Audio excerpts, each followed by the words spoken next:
It's cameras in my face, hands on the stand trying to plead her case.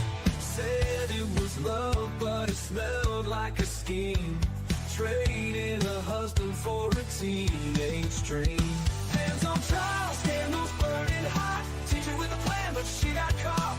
Hands on trial, verdict in the air. Justice is coming, better say your prayer. Hands on trial. Whispers loud, jury's taking notes. Star witness kids in their Sunday coats. Bang of a gavel, lies start to crawl. She wanted romance, he ended it all. Hands on trial, scandals burning hot. Teacher with a plan, but she got caught. Hands on trial, verdict in the air. Justice is coming, better say your prayer.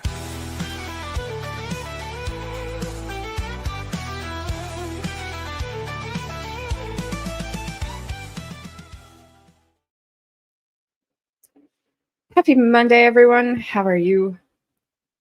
I am just fine. Always good, Flash fan. How are you? What's up, Sir Frank? Good to see you. That's a treat. Pam Smart. Dun, dun, dun. I know I've said it wrong. I never can say those right. What's up, Lavi? How are you doing? Hello, Carmen. Hello. Hello, Frank. I know it's your birthday, but is it still your birthday where you live? It's still your birthday where we live. So it's still your birthday. Happy birthday. Yes, Pam is dumb. Pam dumb is stupid. What's up, Gabby? I hear you, Flash fan. I sat down and it was like, ugh. Gonna just fall asleep right all of a sudden. Just my energy just was like, see you later. Carmen, I know you finished that line. See you later, dickhead. What's up, Nidawau? Monday is Monday, Dean. Yes, it is. You're welcome, Frank. Hope you have had a great birthday. Burn everything. This makeup and filter is actually working quite well with that poison ivy. I told you I didn't see it. I have come close a few times, Flash fan, not recently, but in the past. Not gonna lie. What's up, Adair? How are you doing? How's volleyball going? I know there's no pickleball. There's volleyball.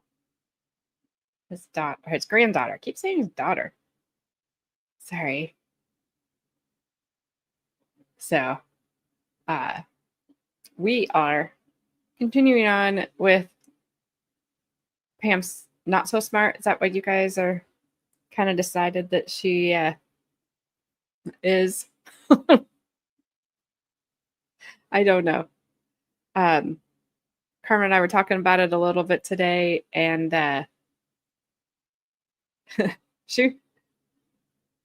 why you played in Poison Ivy? That's never wise. Well, I know. It's just sometimes I get bored. It's just kind of funny because she apparently got smacked in the head with some of it because it's just a straight line. That's what she's hiding. That's what, because I'm like, why is there a straight line coming off of your forehead?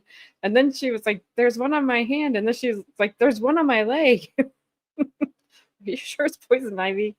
But then she said Google told her it was. Google's never wrong. Google is never wrong. I can't. Yeah, yep. You really can't see it. The makeup, it's right here. The makeup covered it up pretty well. Yeah, you really can't see it. What's up, old soul? How are you today? I hope everyone had a good weekend. Sorry I didn't say that. Anyway, back to this wonderful woman. Poison Ivy is a villain in comics. Well, a villain in life. I'm not allergic to it, thank goodness. My husband and my kids are. So last week, we saw Gabby. I'll We be back. to what? Okay. Did you say you'll be back? Got it. She did, like the Terminator. Last week we heard testimony from Patrick Pete Randall. He was, I'm just going to take her down there for a minute. He was one of the 4 accomplices that we will hear from in this trial. He was 16 at the time. He testified that he wanted to go because he figured Billy Flynn would get caught. They all got caught. Spoiler alert. He admitted to being the one that went in with Billy Flynn to the Smart's condo. He held a knife to Gregg Smart's throat, and while they had him down, and then Billy Flynn ultimately fired a round into Gregg Smart's head, unaliving him. Pete Randall told how they staged the condo to look like they had a burglary had happened, that they followed Pam's instructions to not hurt the dog. They didn't hurt the dog. The dog was found, I think, in the basement. The dog was fine. They, in a twist of an irony, whatever, he also said that when they told Gregg Smart to give them his wedding ring, he refused, saying his wife would unalive him. Little did he know. Mr. Randall and the other accomplices took a plea deal. He served 25 years. He was released in 2015 at the age of 41. Him and Billy Flynn were released on the same day. Sorry, guys. I'm like trying to make sure I cover all this. All lies. What's up, Lesko?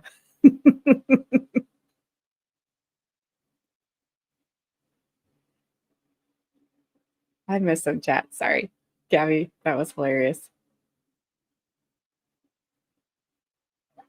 Yeah, she doesn't wear makeup normally, so she should be okay. But yes, I think you do have to happen. I was reading something. Good grief. Be careful. So yes, both Billy Flynn and all the accomplices are out. I don't know that they have all stayed out. But Billy Flynn and Pete Randall were released on the same day.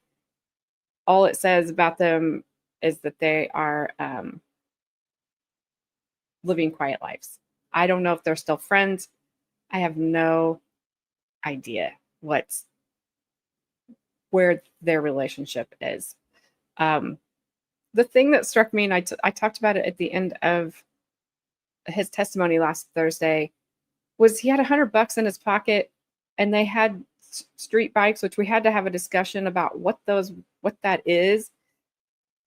Essentially, I think if I remember correctly, and Gabby will correct me if I'm wrong, those are what we in the Midwest would call a crotch rocket. So they had no plan. Like, where were you going to go with $100 for 4 of you on street bikes? Like, where are you going?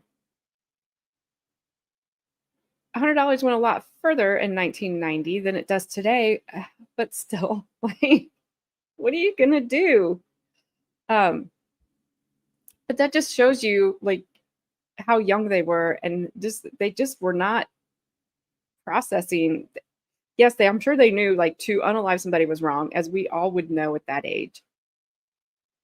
But they just were not processing the consequences of what's next.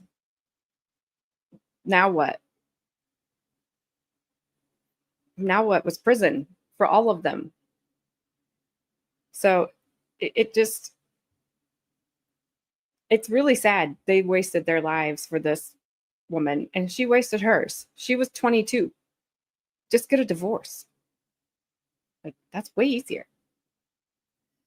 Today we will hear from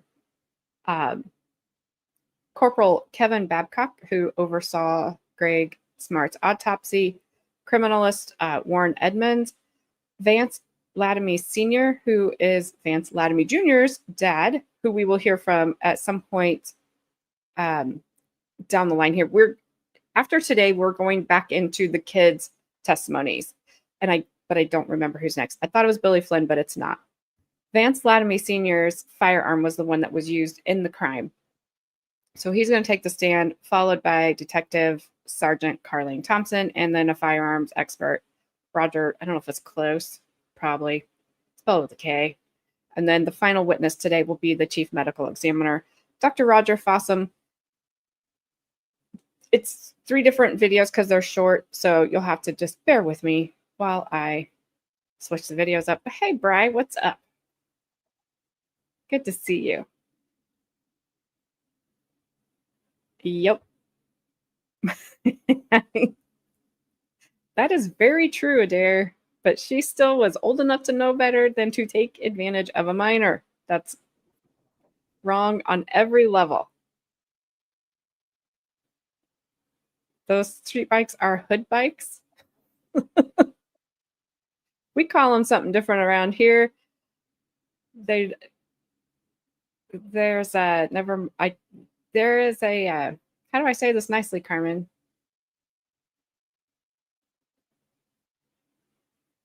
I don't know what you're talking about. Oh, the type of people that ride them around here are typically kind of arrogant and don't care. Call your helmets brain pockets. Well, there's that. What's up, Ronnie? I know that YouTube's gotten relaxed, but I don't know if they're that relaxed. All right. So this first video is it's very short, it's about 10 minutes long, and then we'll keep going. Let me know if the sound is good. So we have about an hour and a half, I think, of testimony total tonight. So I'll put this up there, make us small, and hit. You sat down and dozed off. I sat down in front of the camera and about dozed off. Gabby, I haven't even done anything yet. Just been like this all day. Will you state your name and spell your last name for the jury, please? Kevin Babcock, B-A-D-C-O-C-K. How are you employed? As a corporal for the New Hampshire State Police. How long have you been with the New Hampshire State Police for? Complete 14 years in June. And your rank is corporal. What's your present position? I'm attached to the Major Crime Unit. I'm the State Police Liaison with the Department of Corrections. Was that your position in May of 1990? Yes, it was. And on May 2nd, did you have an occasion to attend an autopsy related to the homicide of Gregg Smart? Yes, I did. And why were you attending that autopsy? What was your function? At that time, I was to collect any evidence that we may find during the autopsy. And why was it that the state police was collecting the evidence? State Police had handled the scene in Derry, and this was a continuation of the scene. Other than collecting evidence, what else did you do at the autopsy? I took photographs during the autopsy. Who else was present during the autopsy? Dr. Roger Fossum, the medical examiner, Kathy Deschanel, his assistant, a girl, the Dina, the autopsy assistant, Maureen Ward, I believe you pronounced her name, myself, yourself, and Assistant Attorney General C.D. White. Okay. Now, I assume of the list of people, Dr. Fossum is the person who performed the autopsy. That's correct. Tell me what you mean and how you go about collecting the evidence during an autopsy. What is it that you collect? First of all, an observation of Gregory. I examined him as far as looking him over, and I collected the hairs and fibers, anything that was on his clothing. I packaged those, that type of thing. Okay. Where do you transport them after you package them? Take them to the State Police Forensic Lab located at State Police Headquarters in Concord. Is one of the pieces of evidence that you collected a bullet? Yes, it is. And did you observe where the bullet was removed from? Yes, I did. Where was that? I saw Dr. Fossum remove the bullet from the brain of Gregory Smart. Then you what has been marked as State's Exhibit 38 for ID. And I'll ask that you look at the outside of the container and then open it up and look in and tell me what it is.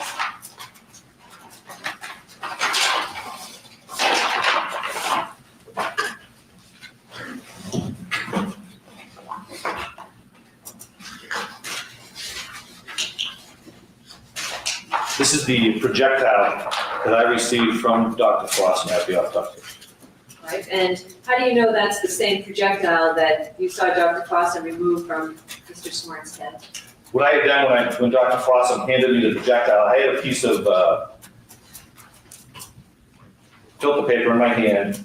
Dr. Fossum placed it on that. I wrapped that up, taped it. I placed it in this plastic container, screwed on the top, placed a piece of evidence tape on there to secure it. Then I placed it in this bag and filled out the information on the envelope. And did you mark the container in any way? Yes, I did. Okay, how did you mark it? I marked it with projectile, the date of 5/2/90, May 2nd, 1990. Before you were given that bullet, did you observe Dr. Fossum do anything with it?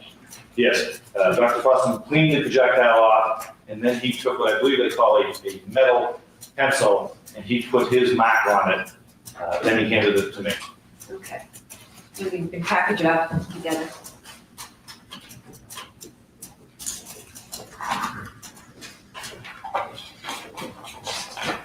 And what's in that container today? Is that in the same condition as when Dr. Fossum handed it to you? No, it's not. And what's the difference of what we see in the container today? When Dr. Fossum handed it to me, it was in one piece. It's in a number of pieces today. Do you know why it's in a number of pieces today? I believe during the examination at the laboratory, that it was broken apart, being analyzed. Now, on the outside of the envelope, there are a lot of things filled out, marks made on it. Who made those marks? I did. Can you tell me who put KB21 on the outside of it? I did. Those are my initials. And would Number that- 21 is the number, the evidentiary number that I placed on it.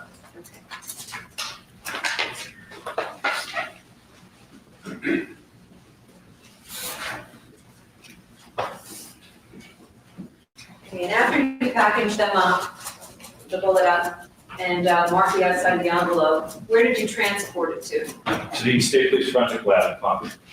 And who did you hand the package to when you arrived there? Criminalist Warren Edmonds. Where were you when that occurred? In the lab?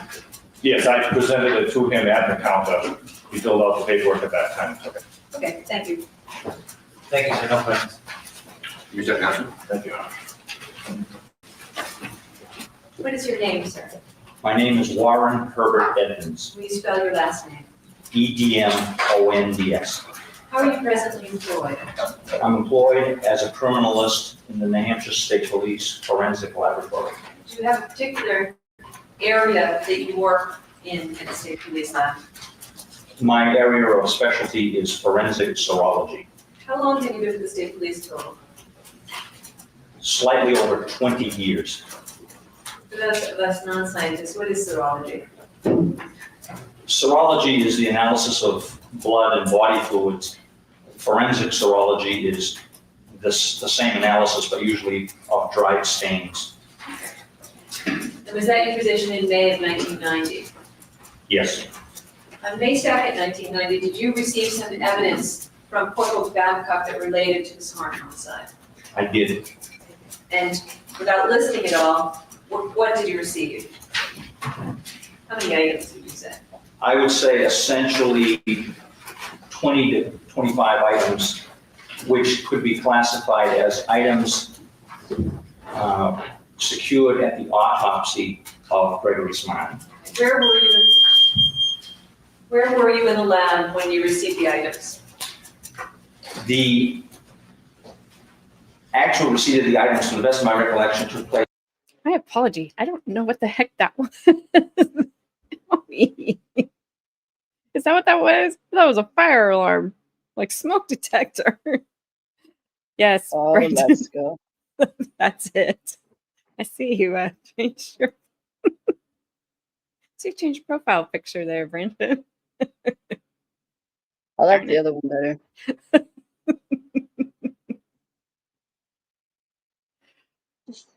What? Hey, that's my mother. And her ears are now bleeding because of that. That was horrible. All right, we woos. I All can't right. help. Anytime I get a wee, I have to do that. This guy looks really uncomfortable up there. He's trying to like adjust his chair and he can't. And he's just like, okay, how long am I going to be here? Also, he just transported there. Did you notice? He didn't walk up. He just all of a sudden in the chair. He's like, it's me, Johnny. We have a lot of comb overs today. This guy's better because he's got it pushed back. Yeah, he's accepting it. Yeah. Sexy. Ryan started the fire. Ignore her. Okay, I won't, but wow. Brandon. See, that's why I like Brandon. He just calls a spade a spade. I do too. Ryan Reynolds? I don't know. I'm hitting play. I just needed a break for a second because that noise hurt my ears. It's from The Office, the show, and they sing that song. Oh, yep. Now I remember, Gabby. Got it. Oh, I'm sorry. I said ignore you for a different reason. My bad. I'm sure I'll say it In again. the serology section, because certain Sorry. items had to be immediately attended to. What does items have to be immediately attended to? It was my understanding that the items were still wet, moist, I should say, and should be taken out of their packaging and laid out to dry. Did you also receive a number of items packaged in paper envelopes? Yes, I did. Showing you what's marked as State's Exhibit 38D. Have you seen that envelope before? Yes, I have. Okay, and when was that? When was it? I first saw this item on May 2nd, 1990. Did you ever open up that envelope to look inside? To the best of my knowledge, I did not open that envelope to look inside. I merely affixed notations to it that allow me to identify it. And are there any notations that you affixed on it that allow you to identify? What are those? I assigned a laboratory file number to the exhibit, which is 65748, and I put my initials, which are WH, on the exhibit. And of course, the exhibit number, KB21, Okay. was originally on the envelope. After you received that envelope from Corporal Babcock, what did you do with it? Initially, my memory is that I was involved with taking certain items out of their packaging, of which this one was not one of them, but certain items of fabric, or cloth-like materials, or clothing, etc., and removing those from their packaging to lay them out to dry in the serology section. And what did you do with that particular package? Did you also put it in the serology section? Originally, this package was in the serology section. However, subsequent to that, it was placed into a different section of the laboratory, which is the firearms section of the laboratory. Now, the area of the lab that we're talking about, the firearms inside of the lab, who has access to that? The firearms laboratory, as well as the serology portion of the lab, is accessible by any of the people of the forensic laboratory staff. So I couldn't just walk in there. You have to be somebody who's a part of the forensic laboratory. That is correct. You have to be someone associated with the forensic laboratory. And in fact, a police officer such as Kevin Babcock, when he comes into our laboratory, is accompanied by a laboratory staff member. Okay, thank you. Warren, I don't have any questions. Thank you. Mr. Johnson? 1 second while we switch videos.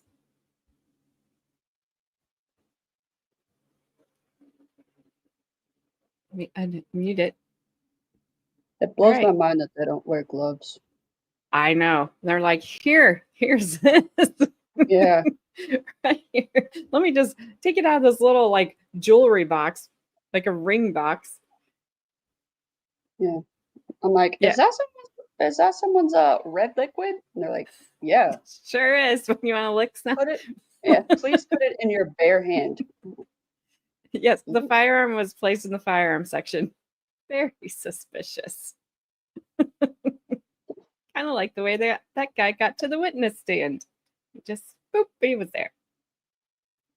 All right, we got an hour on this one, so this one run a little bit. No. Well, I'm here. Let's go. I'll do it for her. Yeah, I just have my tea. Oh yeah. Oh, that reminds me. I gotta send you that that other type of tea. I can't ship alcohol. No, you cannot. That's stupid. You can fly it. Ew, Flashman, that would be gross. He's like, here, do you want to hold this? Oh, it's like I was telling you the other day with those crime scene cleanup crew, where they just get so immune to it. And I'm not going to describe everything that I described to you because it was I pretty appreciate. graphic. But they just, I mean, they have gloves on, but they're just like, yeah, okay, you go. Shoot the eye. See if you can get to Kobe. Oh. Is that someone's eyeball? Sure is. Oh.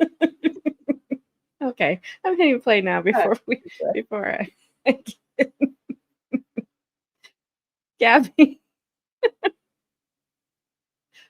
Oh, Gabby. You Prove it. gotta love her. Very good job. Okay. Would you state your name, please? Vance Lattime Can you spell your last name for me? L-E-T-T-I-M-A, Where do you live, Mr. Lattime? 65B Collins Street, And how are you presently employed? working at Seabrook Station as a laborer How long have you held that position with Seabrook? since 79, Do you have any children? 3. What are your names and ages? Daughter Nicole, she's 20. My son Vance Jr., 18. And a son Ryan, 2. In the spring of 1990, winter spring of 1990, who was living with you at your home in Seabrook? My son Vance, my son Ryan, and Ralph Welch. Who is Ralph Welch? He's a close friend of my son, And how old is he? 18. What was his relationship to your family? Why was he living with you? He was real good friends with my son. He's more or less like a son to us. For how long do you recall him being friends with your son? I believe about 81. Do you know a boy named William Flint? Yes, How about Patrick Randall? yes. Do you ever remember seeing them at your home? They were always there. How often would you say the two of them might visit your home? 7 days a week. Sometimes they were always there. A lot of times they slept over on weekends.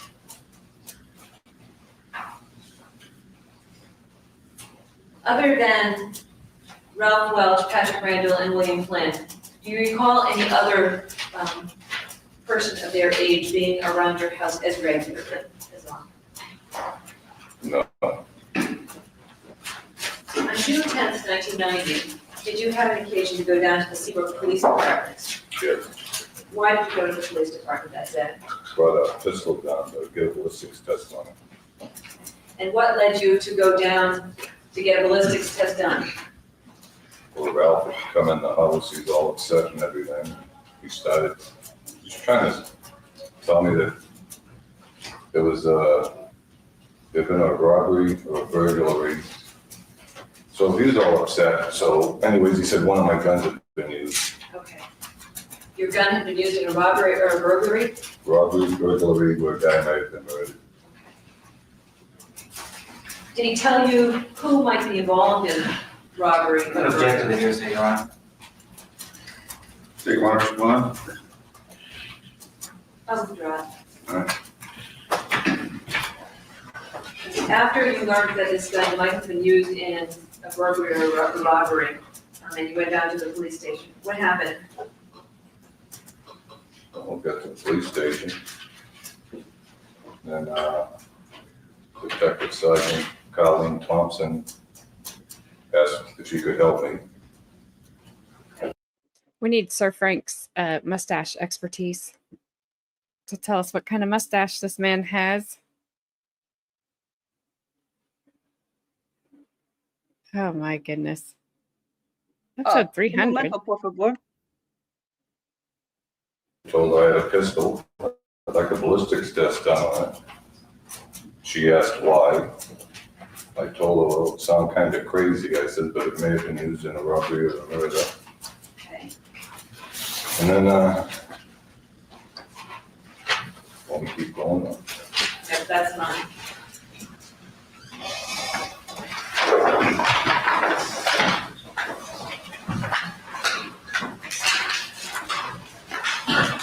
When Ralph came to you and told you the information that you've testified to, what was his condition? Almost hysterical. Okay. And what was his physical condition? He had a cut over his left eye. Was he excited? Did you say he's hysterical? Kind of everything. Just trying to explain. He's borderline on hysterical. Okay. And in this hysterical state, what did he tell you? Well, he said that, No, objection, yes, sir. Mr. Welch, I believe this can testify. Your Honor, I don't do this. It's an excited utterance. The boy's very upset. I'll withdraw, go ahead. no, What did he tell you about what had happened that he learned about? he said that, Bill and Pete were in the process of a robbery or burglary, but a guy came in, they killed him. JR was with him, he didn't have anything to do with it, but he drove. And I was asking him questions, but anyways, then it went, but one of your guns we used. I asked him which gun, he says, I don't know, a 38. Went into the bedroom, pistol was there, checked, the 38 rifle was there. Went back out, I asked him which 38, a rifle or a pistol. He says, I don't know, it's 38. And what's his condition, and is he telling you this? Is he composed? Is he crying? Is he what? Oh, he was sobbing in between. He was leaning against the wall, he slid down. Back to the left him slide, it slid down. I went into the bedroom, checked the rifle, come back, helped him up. Set him in a chair. Did you at some point go back into the bedroom? Yes. What did you get? I went in, told the wife I'm taking the guns down to the police station. I grabbed the pistol out of the top drawer, Okay. What pistol did you grab out of the truck drawer? What kind? 38 shot rounds. What does that weapon look like? It's, stainless steel with black handle. Was it in, Stubbing with the barrel. was it in a holster or out of a holster? It was in a purplish. I got distracted. Who is this guy? It is the father. This is Vance Lattime Sr. We will hear from Vance Lattime Jr.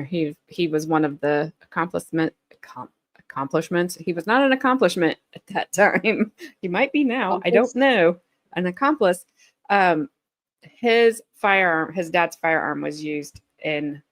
That's what Billy Flynn used to unalive Gregg Smart. And to answer Bree's question, not in blue, but I do have it in green. One very, very similar.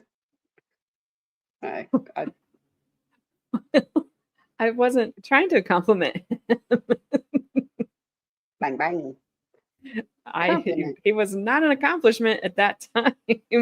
He might be now. I have no idea. I hope he has done something, but Well, I can't he- imagine. Well, I mean, he did accomplish some things. Eh, Not good things. Stupid son. You're welcome, Frank. I would use that term lightly, but you're welcome. Vance Lemonade. What? Vance, Vance. Vance, Vance, lemonade. Round the corner, fudge is made. Bang, bang, bang. No. What's up, Puddletown?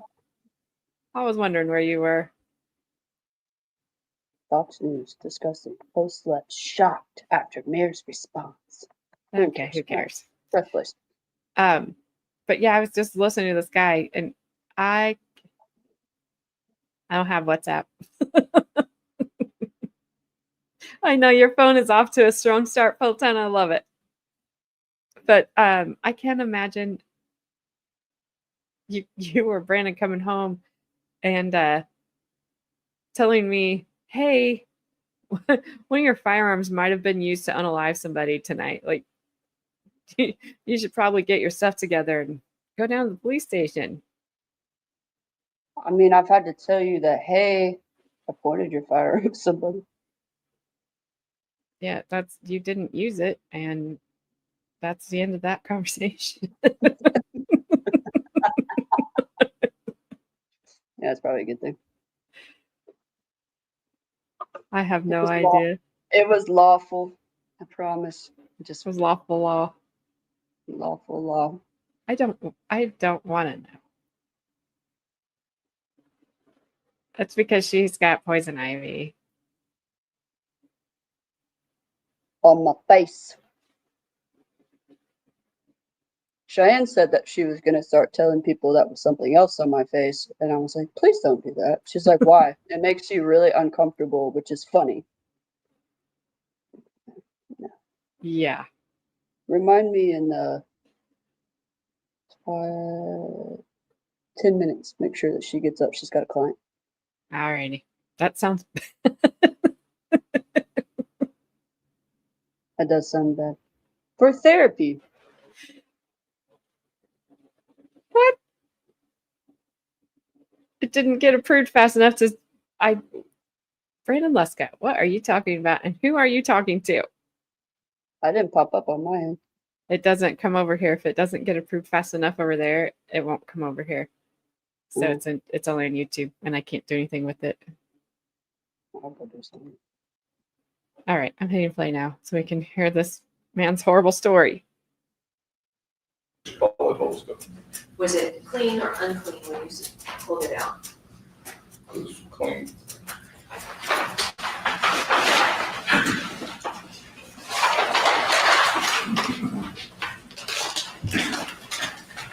I can show you what's been marked as States Exhibit 40 for identification. And now they take that and look at it and tell me what it is.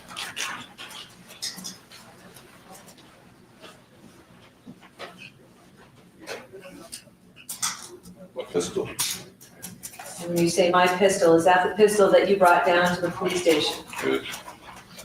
How can you recognize it as being yours? Serial number. In fact, the brand of pistol, it's all scratched up.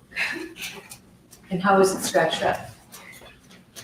So, but then it's timing to it, I don't know. Okay.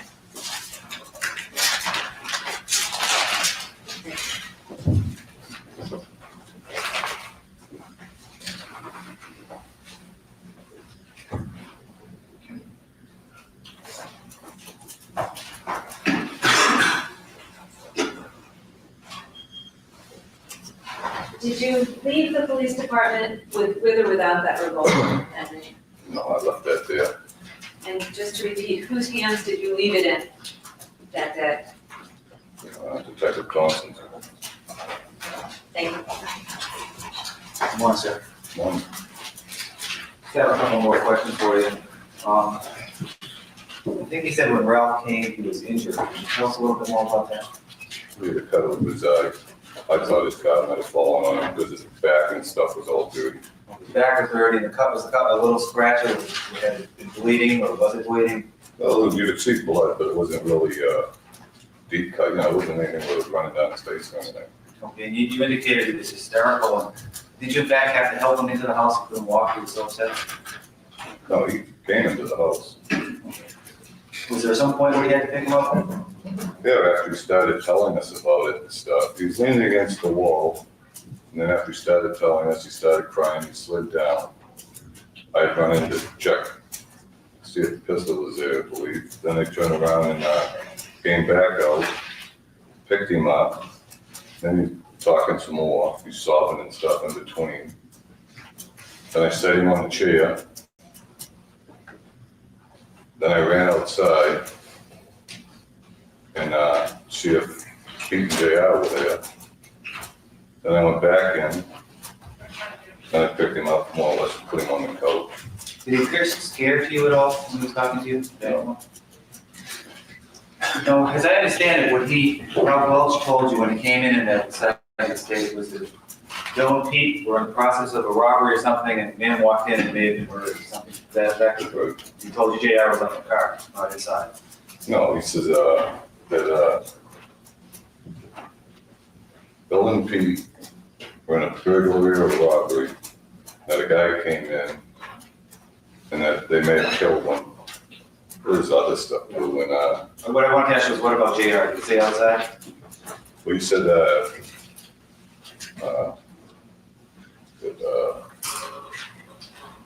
JR was there, but he knew nothing about it.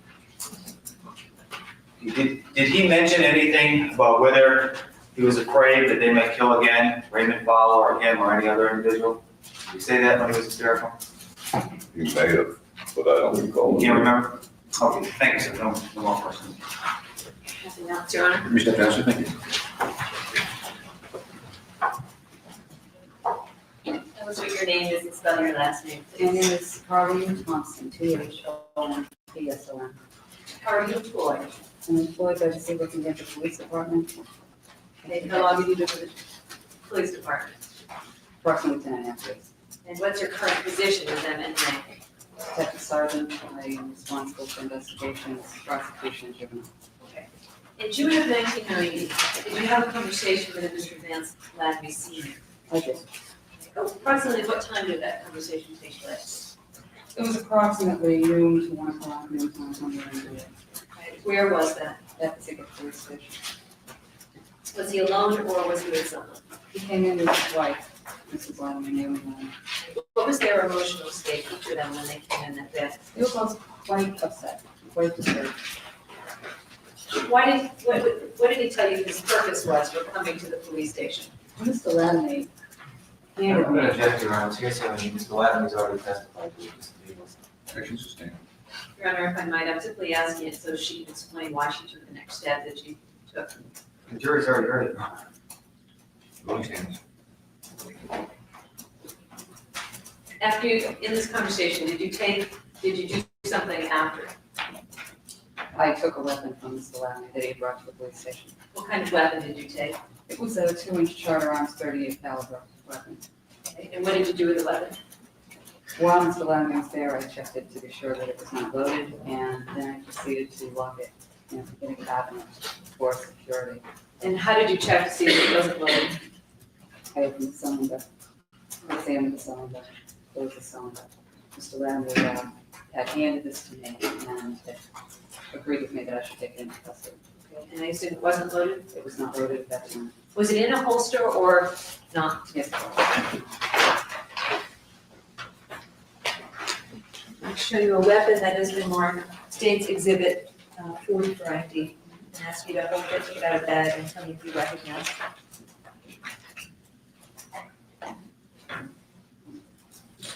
this is a 38 caliber 2-inch undercover special Charter Arms. It is consistent with the weapon that I took into my possession on the 10th of June. The serial number appears to be consistent. I would have to check my transmittal sheet to be assured of that. Please do that. I'll stipulate that at the same time. Why don't you check? Just take for a moment. Serial number is consistent with the weapon that I took into custody. Thank you. Ask it up again, please.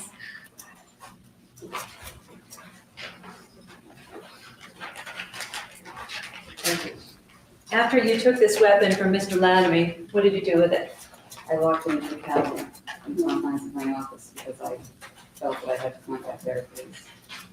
And After you contacted Derry Police, did you have an occasion to take that weapon out of the locker? It was taken out of the locker for transfer to State Lab in Concord. All right. And when did you take it out of the locker? It was actually the following day, because it was a Sunday, that I took it into custody. We had been working all of that night, the lab was not open. So the following morning, I turned it over to Detective Lucier of the Derry Police Department for transport.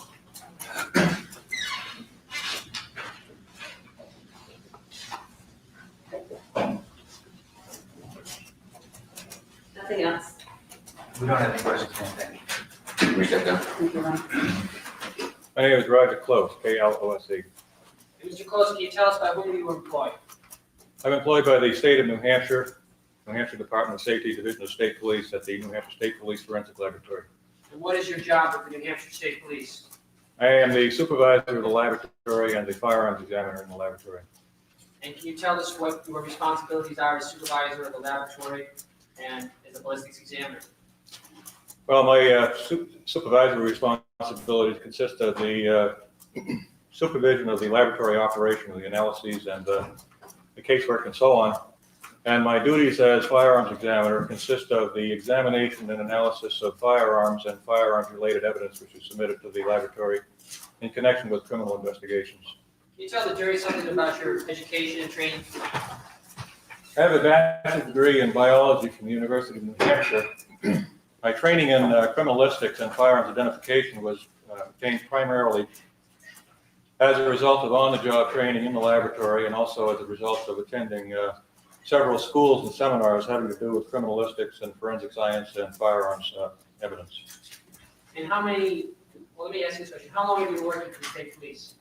21 years, And during that time, how many ballistics examinations have you performed? several thousand.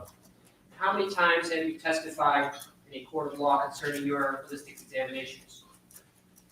I haven't kept count, but I believe it's in excess of 250 times. And at the times that you testified about your ballistic examinations, how many times have you testified as an expert?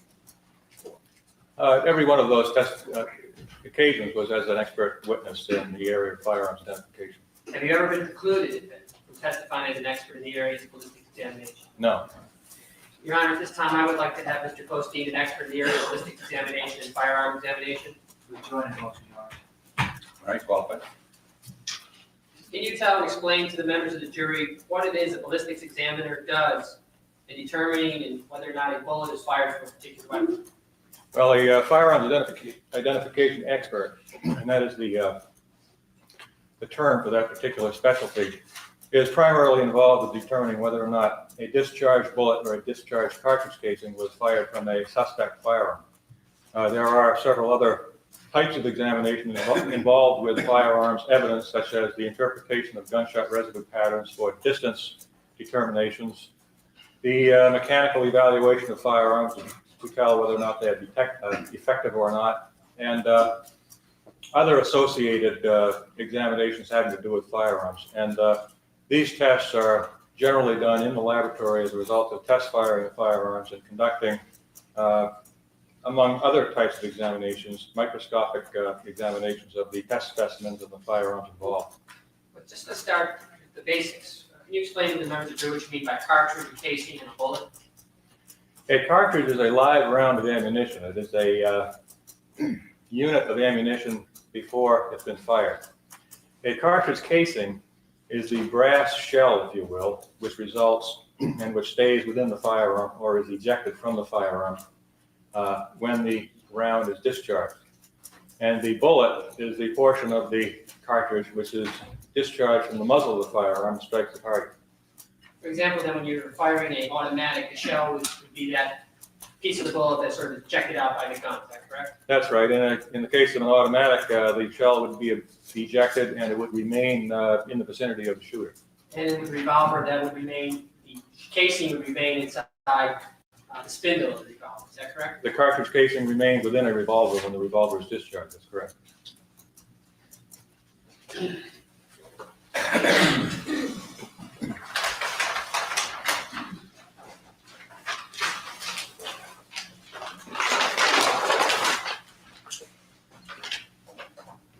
Let me show you what's been marked for identification purposes as state's exhibit number 4. You recognize that?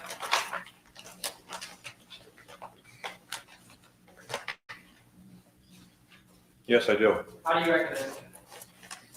I recognize it by the physical appearance of the object and by markings on the outer bag which it's contained in. This bag is marked with our laboratory number 657488. And I also recognize it by the serial number on the revolver, which is 686471. And can you tell us when you first received or examined this weapon? I first saw this weapon on June 11th, 1990, in connection with this particular investigation, this case. And at the time that you saw it, it was already in the state police laboratory? At the time that I saw this firearm, it was delivered by Detective Lucier of the Derry Police Department to the laboratory, and I obtained it from him directly. Hello, Brandy. I'm sorry that you have the flu. That sucks. This is a firearms expert. So he just got on the stand. They've kind of went rolling through a lot of witnesses tonight, just mostly kind of just getting evidence introduced, not really anything. It's just been like earth shattering. It still blows my mind. Can you say that? Can you say that word? I have no idea. That they just have like a firearm in like a Ziploc bag. Like that's not how you do evidence.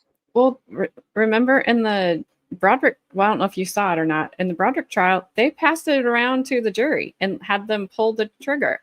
Yeah. Just, I was like, what are you doing? like, here you go, here you go. And I think they really wanted the women to pull the trigger. Sorry.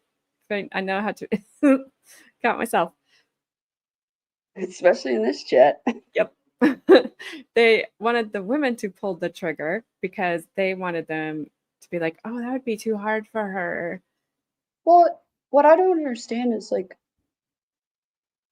you have to keep evidence for a certain amount of time, especially if appeals are going on. But if you allow everybody to touch it, I know I'm gonna get it. That's what she said to that one. But if you allow everybody's hands, I cannot think of how to say this, that the chat is not going to take this inappropriate. They contaminate everything and now their DNA's all over it. Yeah. You know, like, just, or, you know, I don't know this far into forensics, so I don't know if this happens or not. But like, what if you had a fingerprint right there and then a juror touches it and then you just put another fingerprint over it? Yeah, Like, I don't know. You just contaminate it. But who was that? Brandy has the flu? Was that who that was? Do what? Sorry, Brandy has the has flu? the flu. Yeah. Oh, I hope you feel better. All these people shouldn't just leave their discharge anywhere. You're gross.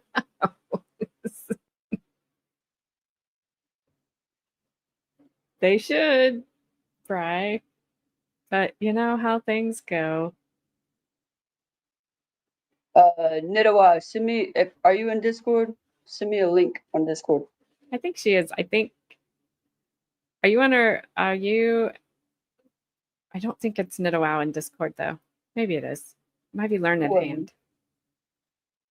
I don't remember. Once If it again, won't my let you- history comment goes missing. Is that because it's history? Sorry. Yeah. It's just gone in the wind. Nidawa, if it won't let you send it to me, send it to my mom or send it to Gabby, because I think I have mine set up weird, and I think I have it on like Do Not Disturb right now. So I don't know if you can send it. Well, Oh hey my Zach. Gosh, after 30 years on a milk run. Your Alex Jones comment didn't show up over in StreamYard. Sorry, but I'm great. I was pretty bummed that I could not get onto Baker's stream on Saturday when you were on there, but I had a very sleepy, whiny, teething 14-month-old All I granddaughter. saw was Zach spending was spending time with other people and other women. And I was like, Papa. Yep. Yeah, that's all I saw. Yep. You look good though. He did look good. for you. You did look good. I like the shirt that you were wearing. But don't I drive wish and I stream at the same time. I wish I had enough child support to buy a bamboo shirt like that. Was it a Lori Vallow bamboo shirt? No. Ew, No. ew.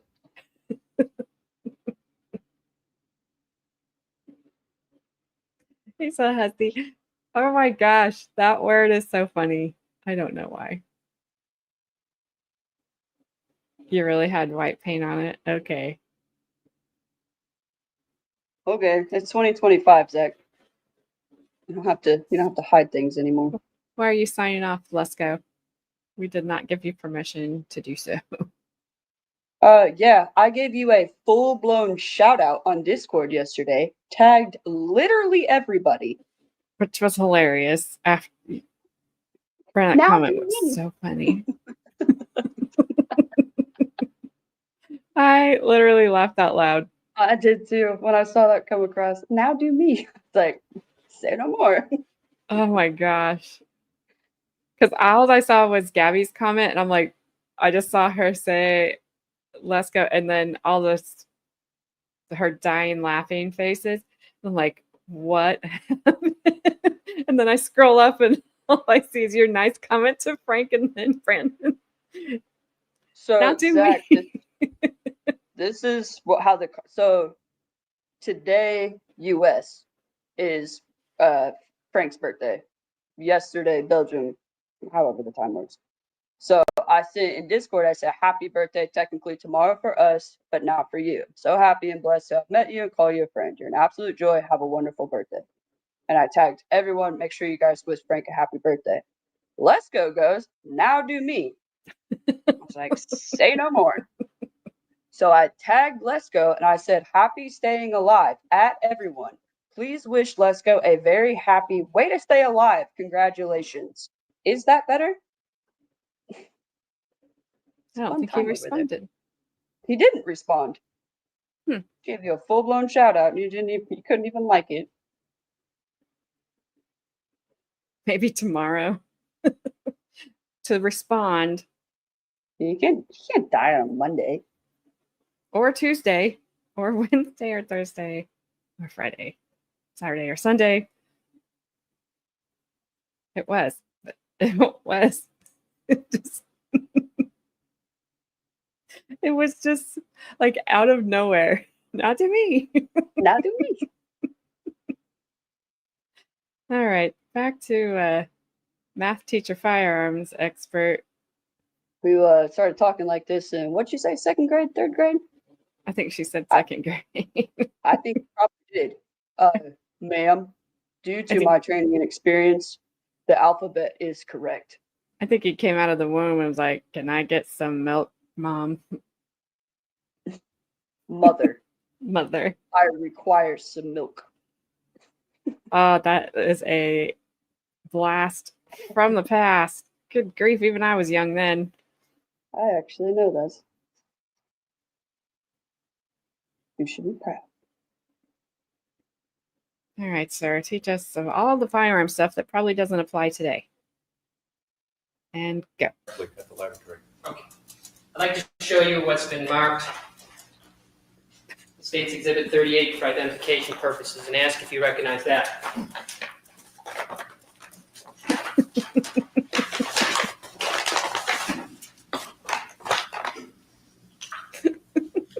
Yes, I do recognize it. And what do you recognize it to be? This is a discharged bullet, which was submitted to me, was submitted to the laboratory in connection with this case. And how is it that you recognize that to be the bullet that was submitted to you and examined by you? Again, I recognize it by its physical appearance and also by the markings on the container and on the item itself. All right, now, starting with the gun, can you tell us what examinations or tests you performed on that weapon? Yes, I conducted a mechanical examination and tests on the firearm to begin with. They consisted of determining by a process of examination and dry firing whether or not the revolver was functional, whether there was any evidence of any mechanical problems with the revolver. And then subsequent to that, I tested the amount of pressure required to discharge the revolver. That is what we call the trigger pull required to discharge the revolver, both in single action and double action. Mr. Close, can you explain to us first of all what you mean by dry fire? Yes, dry fire is merely going through the motions of firing the revolver by pulling the trigger, cocking it, pulling the trigger without any ammunition in the revolver. Now, you also mentioned that you examined this gun for its single action operation and double action operation. Yes, Explain what that is. perhaps I could demonstrate it along with the explanation. That'd be very helpful, thank you. I assume you're checking the weapon to see that it's That's right. The firearm is not loaded, and it's safe to me to demonstrate to you how it operates. Mr. Close, with the court's permission, may you stand up in front of the jury, Your Honor, instead of having to do it from the seat?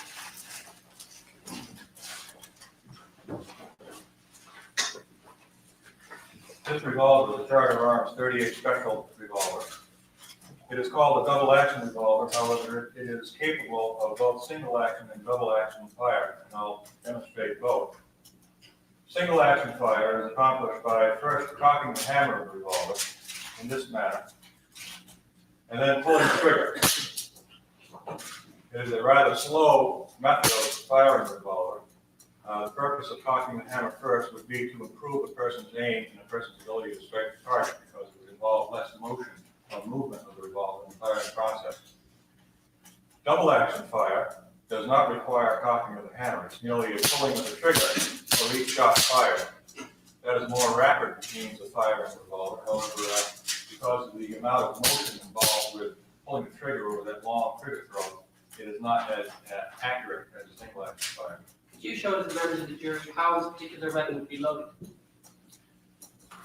The revolver is loaded by depressing a button on the left side of the frame of the revolver and swinging out the cylinder in this fashion. This exposes the 5 chambers of the cylinder, which are now empty, and which can be loaded with 5 live 38 special cartridges. The cylinder, after loading, is then locked into its closed position, and the revolver is now prepared to be fired. Now, does this particular weapon have any safety defense mechanism on it which has to be off before it can be fired? No, there are no safety buttons or levers on this particular firearm. Thank you. Mr. Close, I think you can turn to your seat.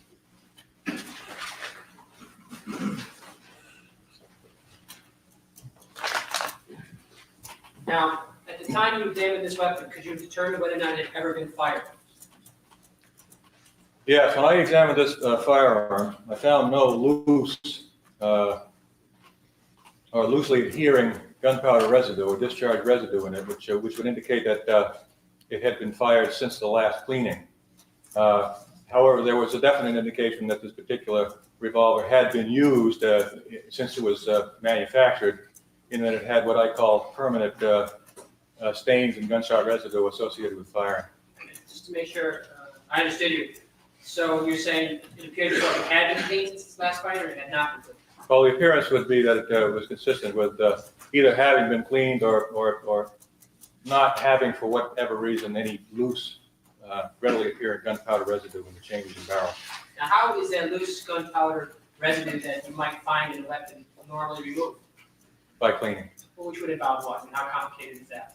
Well, there are all different ways of cleaning firearms. However, the most common way would consist of passing a lubricated patch or brush through the barrel and the chambers, and also cleaning the outside of the firearm with a rag, either a dry rag or a rag moistened with oil.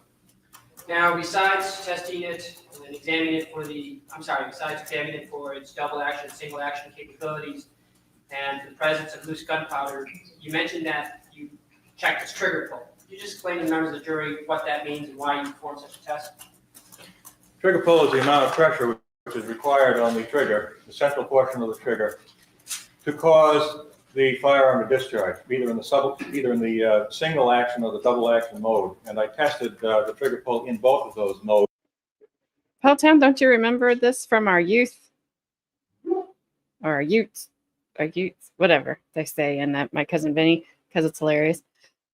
This is a Pam Smart trial where she was a teacher and she had an affair allegedly with one of her students and convinced him and 3 of his friends to go unalive her husband.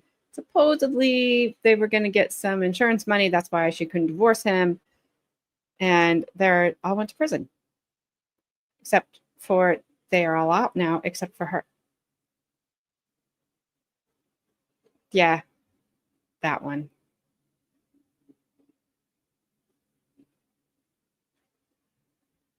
He's firing, so you had to get your safety gear. No thanks, Flash fan. I'm good. I don't want to end up as parts in a crock pot box. Carmen, what are you doing? Good grief. It was firing. I had to get ready. Oh my gosh. What is going on?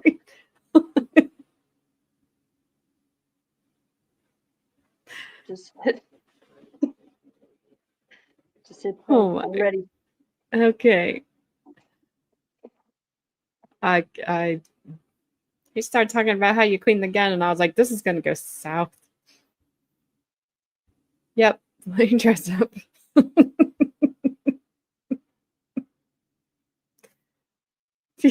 Maybe you should put your aviators on. Make it look more official. There you go.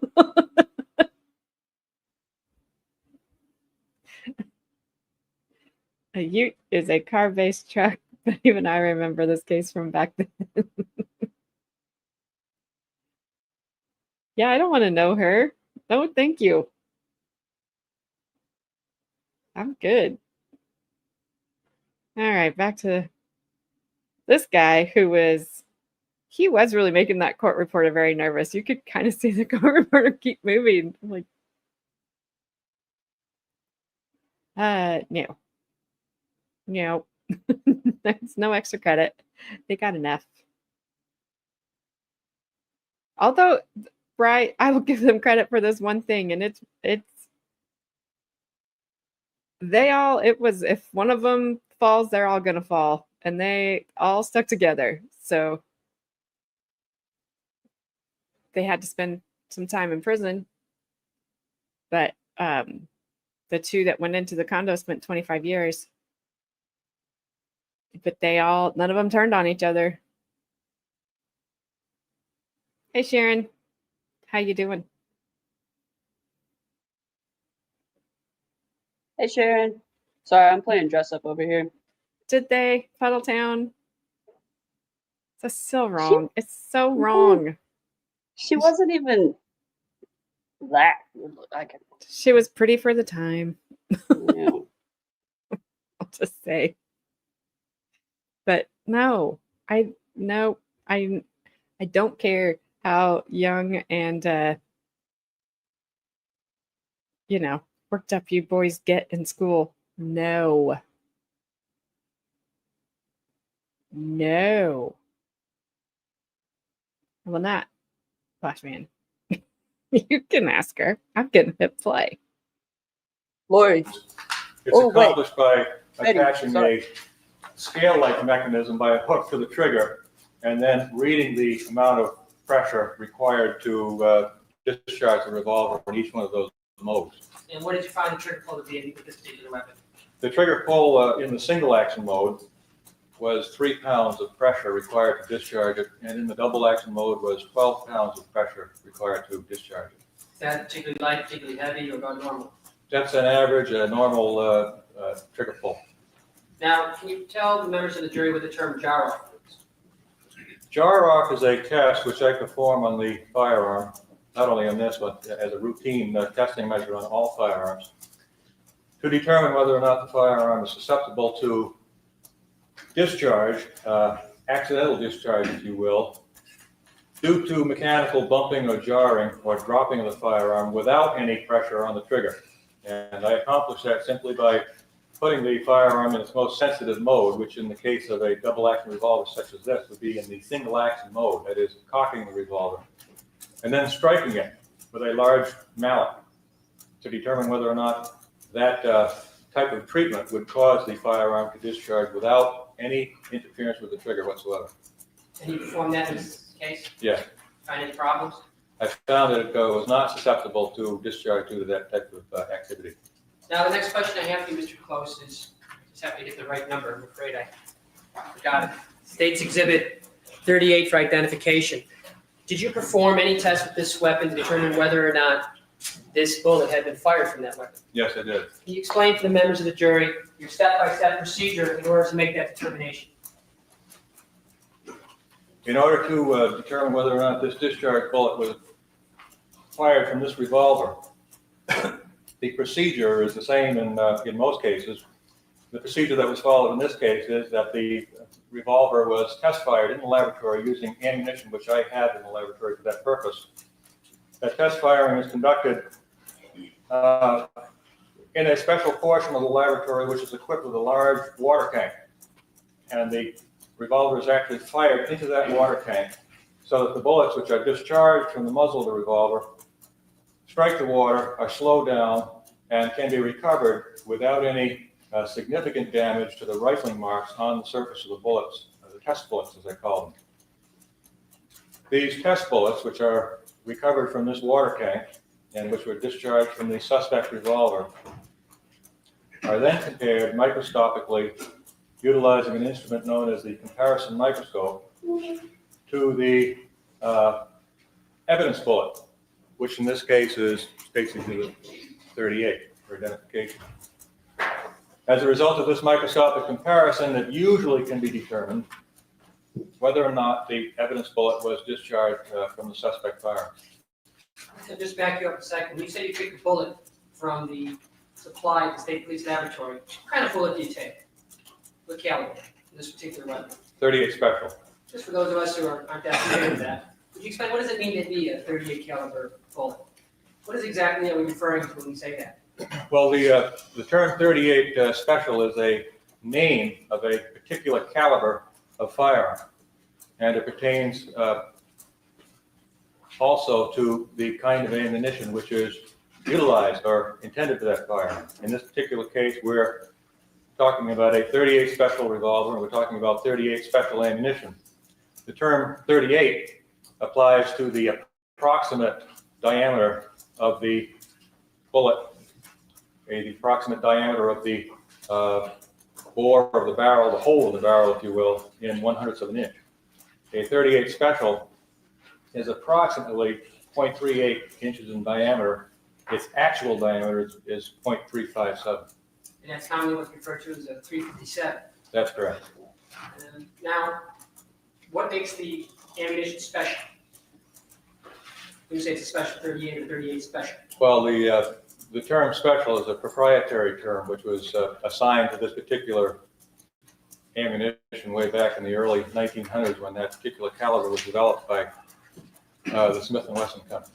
While we're on the subject of bullets, can you explain to the members of the jury what a hollow point is? Yeah, so hollow point pertains to the bullet. That is the portion of the ammunition which is discharged from the barrel. And it describes a bullet which has a concavity or a hollow portion in the nose of the bullet. When such a bullet strikes a target, it's more apt to expand in the target than a solid point bullet will, and the result of that would be obviously to increase the damage imparted to the target. Now, when you examined the bullet that you had in evidence in this case, could you determine whether or not it was a hollow point bullet? No, I was unable to make that determination because of the condition of the nose of the bullet. The nose of this particular bullet was highly deformed as a result of impact, and I was unable to tell whether that was originally a hollow point bullet or just an ordinary soft point bullet, which does not have a concavity in the nose of the bullet. That amount of damage to a particular bullet, which is caused by impact, is that unusual? No, it isn't. All right, then I'd like to pick up where you left off.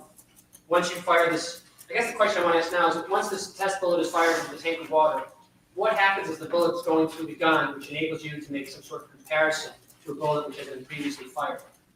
Well, as the bullet passes through the barrel of the firearm, it is acted upon by the firearm in such a way that allows us to make these identifications or these determinations. And the way in which this occurs is that the bullet, as it passes through the barrel of the firearm, it comes in contact with a series of raised ridges and grooves within the barrel itself. And these ridges and grooves are arranged in a spiral arrangement, either spiral to the right or spiral to the left, depending upon the make and model of the firearm. These ridges and grooves are called Lansing grooves, and collectively they are called rifling. So as the bullet is being discharged through the barrel of the firearm, it is being engraved by the rifling within the barrel of the firearm. And this engraving process is very similar to the creation of the signature of the firearm on the surface of the bullet.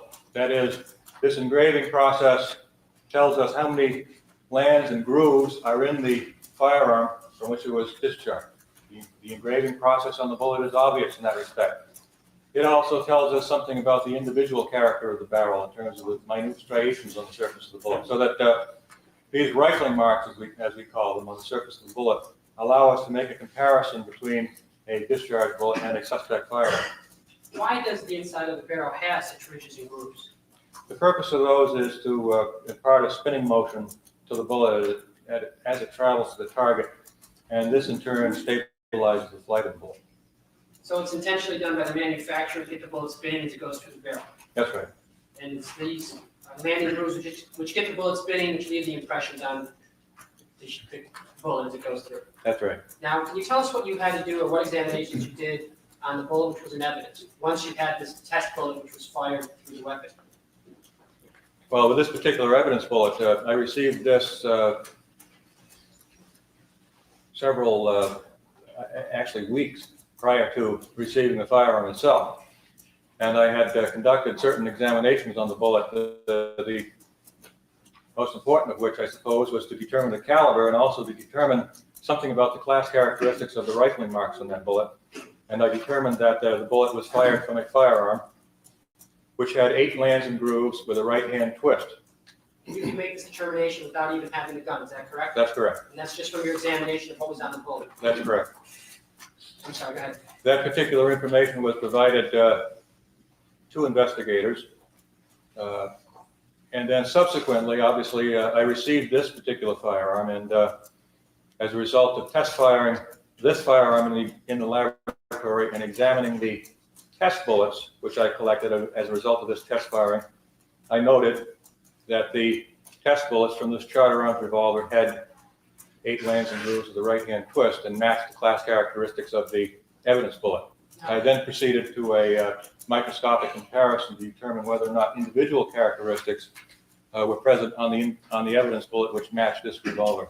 Can you just, in simple terms, sort of explain to the jury the difference between class characteristics as you refer to them and individual characteristics? Well, class characteristics are characteristics which are common to a class of items, or in case of firearms, a class of firearms or a particular run of a certain brand and model. Now, so if I understand you correctly, there's plenty of weapons out there which can have a 8 right-hand twist or a right-hand twist with 8 lands and grooves, is that correct? That's right. And your examination, to be more specific than that? Well, the final examination for determining whether this bullet was fired from this particular firearm was based upon a different set of characteristics, which are called individual characteristics. Maybe you can explain those and tell us what you found. Individual characteristics are minute striations and scratches which are unique to a particular firearm and which are imparted on the bullet of discharge from that firearm. They serve as the basis for a positive identification of a bullet to a particular firearm. What causes the individual characteristics to get on the bullet? I mean, what is going on inside the barrel of the gun? What bad thing did you say?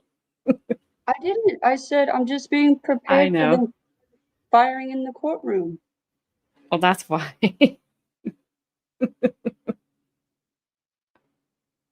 Yeah, it like completely blocked it.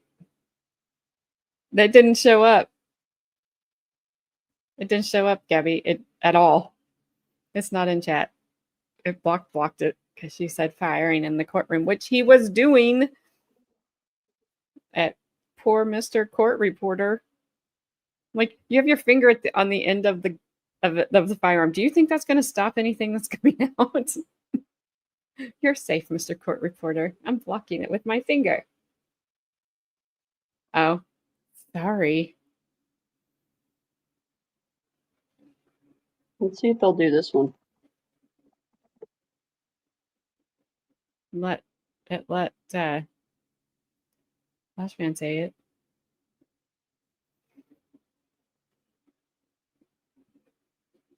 There we go. There you go. This guy's sleeping now.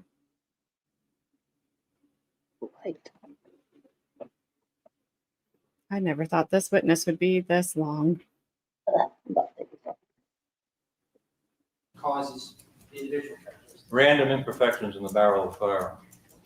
Just the manufacturing process? They're part there either as a result of the manufacturing process or as a result of use of the firearm. Now, can you tell us what you did after, well, can you tell us what you did when you, let me rephrase that. Can you tell us what you found when you compared this bullet, which was an evidence, with the test bullet you fired through the weapon? As far as individual characteristics go. I found that the individual characteristics which occurred on the test bullets from this revolver also occurred on the evidence bullet, and that this served as a basis for identification of the evidence bullet to the revolver in question. And when you say this caused an identification of the of the evidence bullet to the weapon and fired, what is essentially you saying? I'm saying that this evidence bullet, State's Exhibit 38, was in fact discharged from the barrel of this Charter Arms revolver. Is there any question in your mind about that based on your findings? No, this is a positive identification. Now, they ask you to open up this little container, which is State's identification 38. I'll only open it up for you.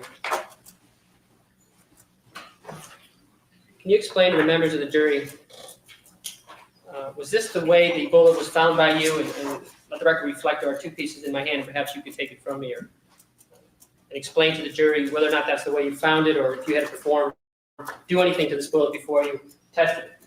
When I received this bullet, it was one piece. And as a result of the manipulations which were required for me to conduct a microscopic comparison on the outer surface of the bullet, that is the bending forward of the copper jacket segments of the bullet, the lead core, which is in my right hand, became separated from the bullet jacket, which is in my left hand. And so now we have two specimens. The copper bullet jacket, however, bears the rifling impressions because that is the portion of the bullet which is in contact with the barrel when it was discharged. And these rifling impressions obviously are the subject of the microscopic identification. Now, could you just hold up and show for members of the jury what you mean by the deformed nature of the bullet which prevented you from determining whether or not it was hollow point? Well, that's best seen on the lead portion itself, which is a rather, at this point, amorphous piece of lead.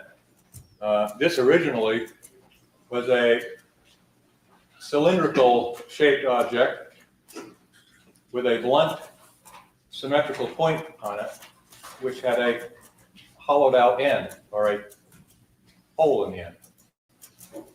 With the court's permission, Your Honor, I'd ask that copper jacket portion of the bullet and the actual metal piece be shown to the jury.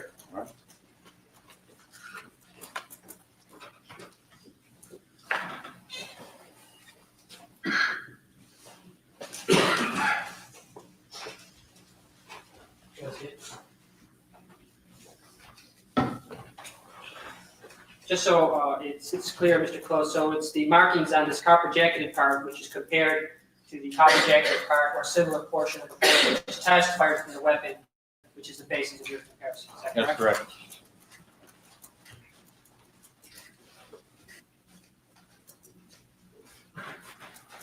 Proceed.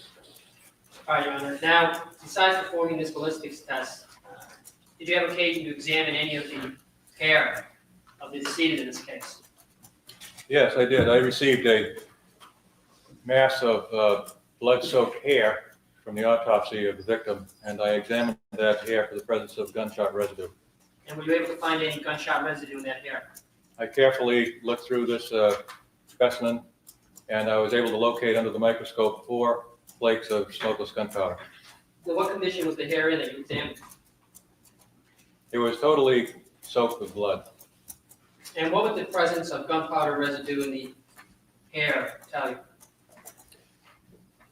It merely infers, creates a very strong inference that the hair of the victim was within the 3 or 4 foot distance from the muzzle of a firearm when it was discharged.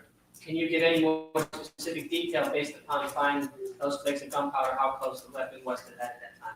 No, in order to make more definitive distance determinations, it's necessary to have a gunshot residue pattern. This did not exist in this case, so that we can only say that that the distance fell within these broad parameters of, let's say, 3 or 4 feet, within 3 or 4 feet. No greater than 3 or 4 feet, is that the idea? That's the inference by the evidence, yes. Now, what causes gunpowder to end up on a target or on a scalp or anything like we've just discussed? How does it get there from the bullet in the weapon? Well, in addition to the bullet being discharged from the muzzle of the firearm, when a firearm is fired, there's also a quantity of smoke and sooty material and burnt and unburnt gunpowder, which is discharged out of the muzzle of the firearm. Obviously, the bullet travels for a great distance, but the gunshot residue, this burned material, only travels for a short distance beyond the muzzle of the firearm. Sort of over there. Do you have any?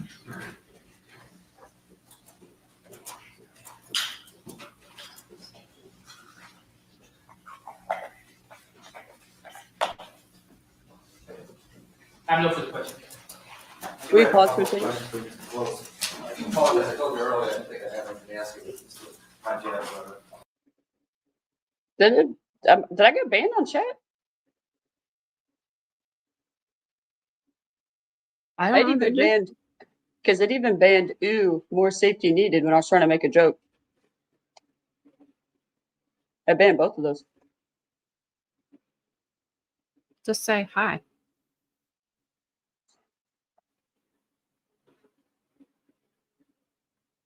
I don't know why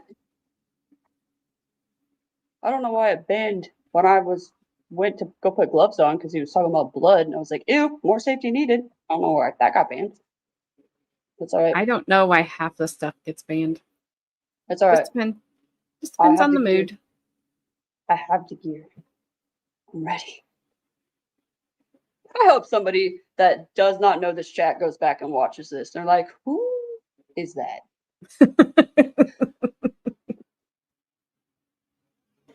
I hope a employer watches this and they're like, no. I don't. I do. They're like, did you put a bulletproof vest on and safety glasses and gloves on? Yes. I'm showing the chat how you're supposed to do this. You also look like you have hearing protection on with your headphones. Exactly. I can't wear these gloves. I'm also not 100% sure these gloves weren't used. Ew. And they're a That little would be sticky. about as clean as They're kind of sticky.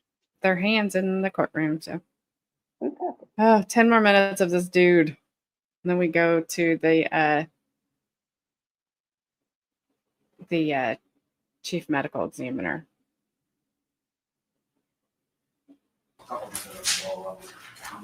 Blades. If I were to describe a scenario where somebody discharged a firearm, say within 6 inches of the head, and all you found were 4 flakes of gunpowder, you didn't see any stifling, you perhaps could explain that in your answer, or tattooing or anything like that, you as well as the person doing the autopsy.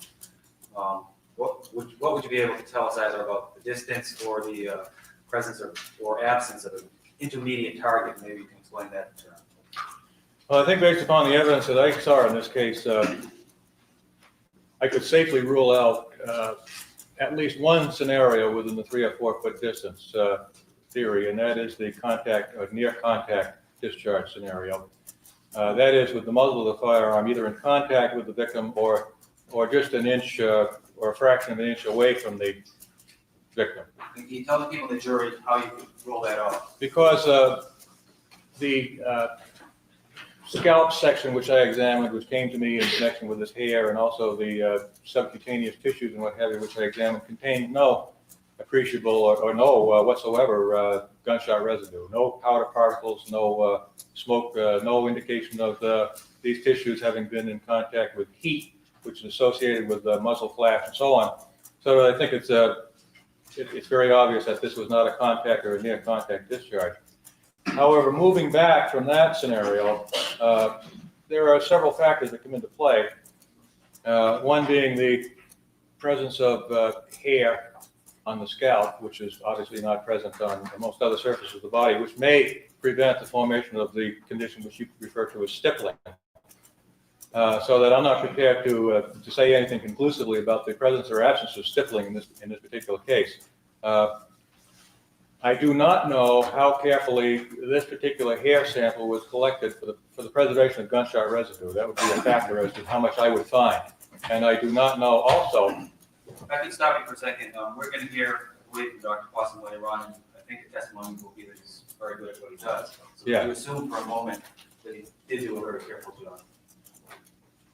Yes, and if I continue with my answer, I can't guarantee, because of the large quantity of blood which was present in the hair, that I saw all of the gunshot residue particles which were actually present there. This was a visual microscopic examination, and it's possible that I could have missed some. But I would say that the absence of gunshot residue in the wound and the relative absence of a large quantity of gunshot residue in the hair itself would certainly decrease the probability that the muzzle was within the near contact or very close to the victim's head. Is it possible, based on what you saw with the 4 plates, that there was an intermediate target? Perhaps you can explain that.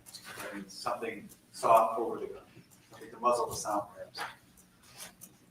I believe that the subject of an intermediate target, that is the placing of an intermediate target between the muzzle and the victim itself, would not necessarily preclude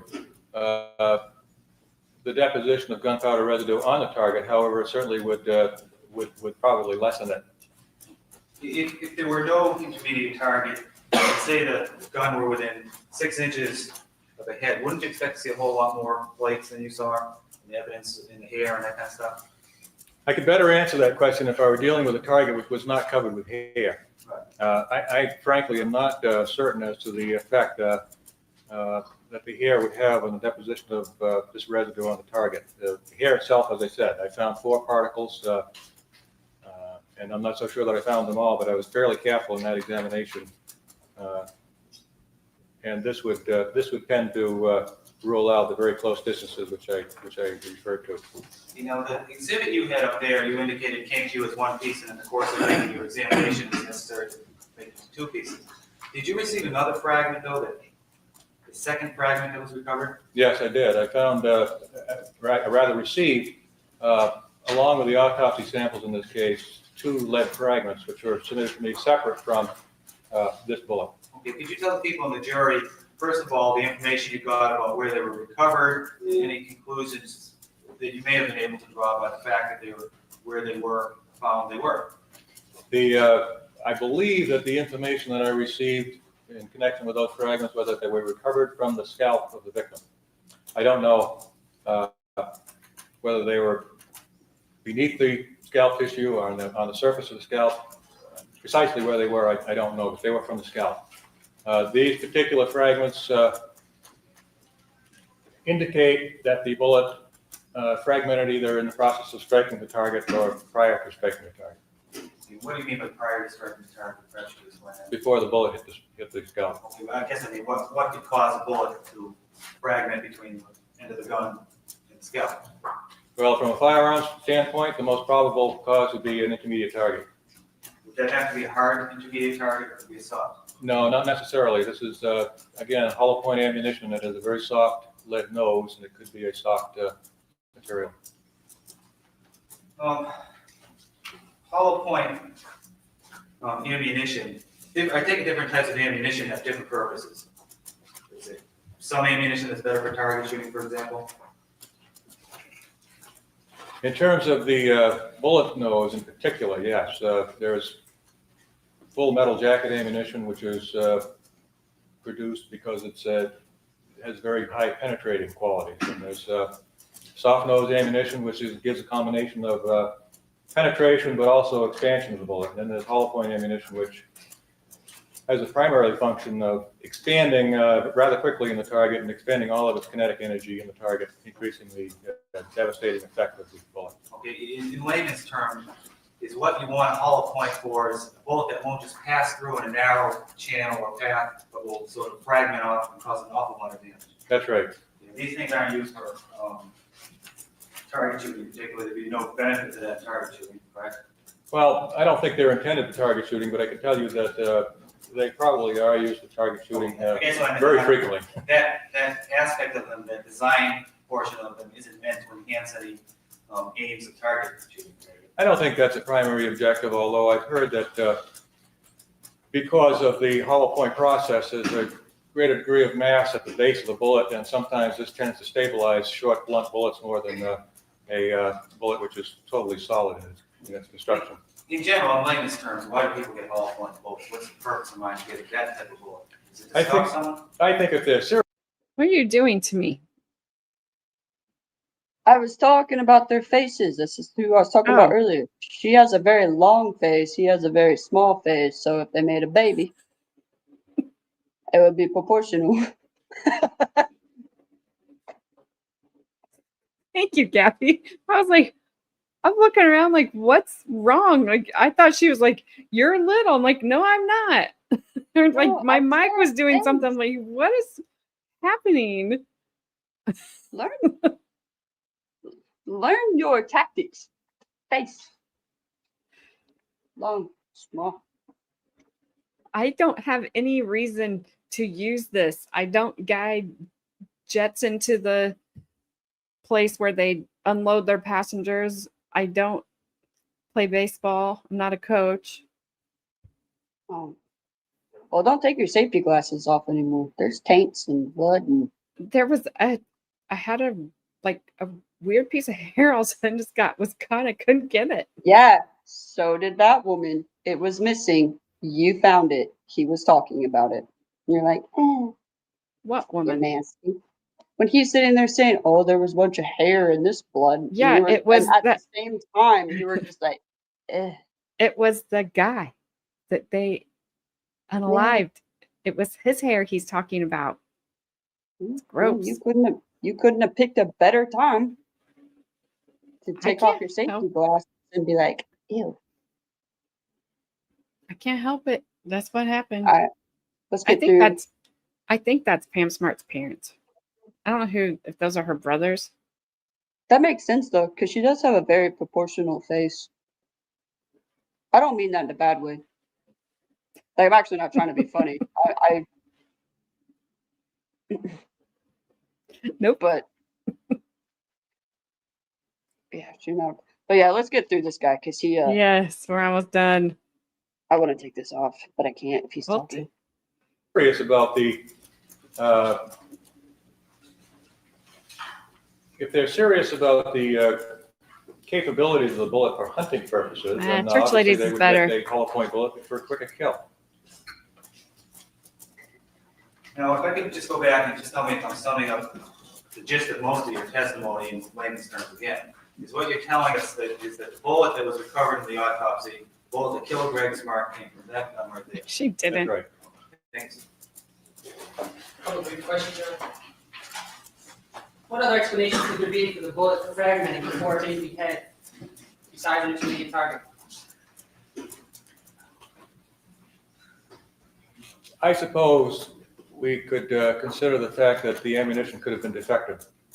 Now, is it your opinion that there had to be an intermediate target in this case? No, I don't think that's necessarily the case. I think that's the most logical explanation for the appearance of the wound and what have you from a firearms point of view. No further question. Just to follow on thing, you said you'd have to consider the theoretical possibility of the ammunition being defective.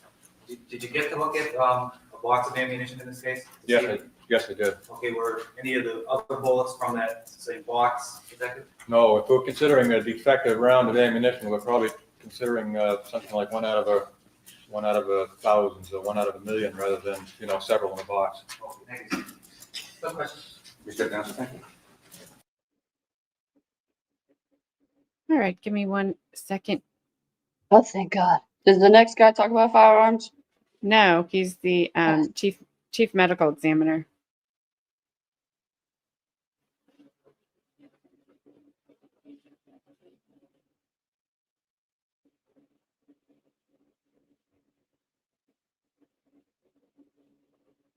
No, we get closed captions for this guy. So tomorrow will be Vance Lattime Jr., the son of Vance Lattime Sr., who we saw earlier today. Do what? Nothing. Why does your eye look awful? Sorry. I don't know, Mom, because it freaking hurts. I thought and it was I the have other. poison ivy. I'm I thought it getting it in the other one. Thank you. I didn't You're put welcome. makeup on that one. Thank you for pointing that out. I'll make you small again when you can see.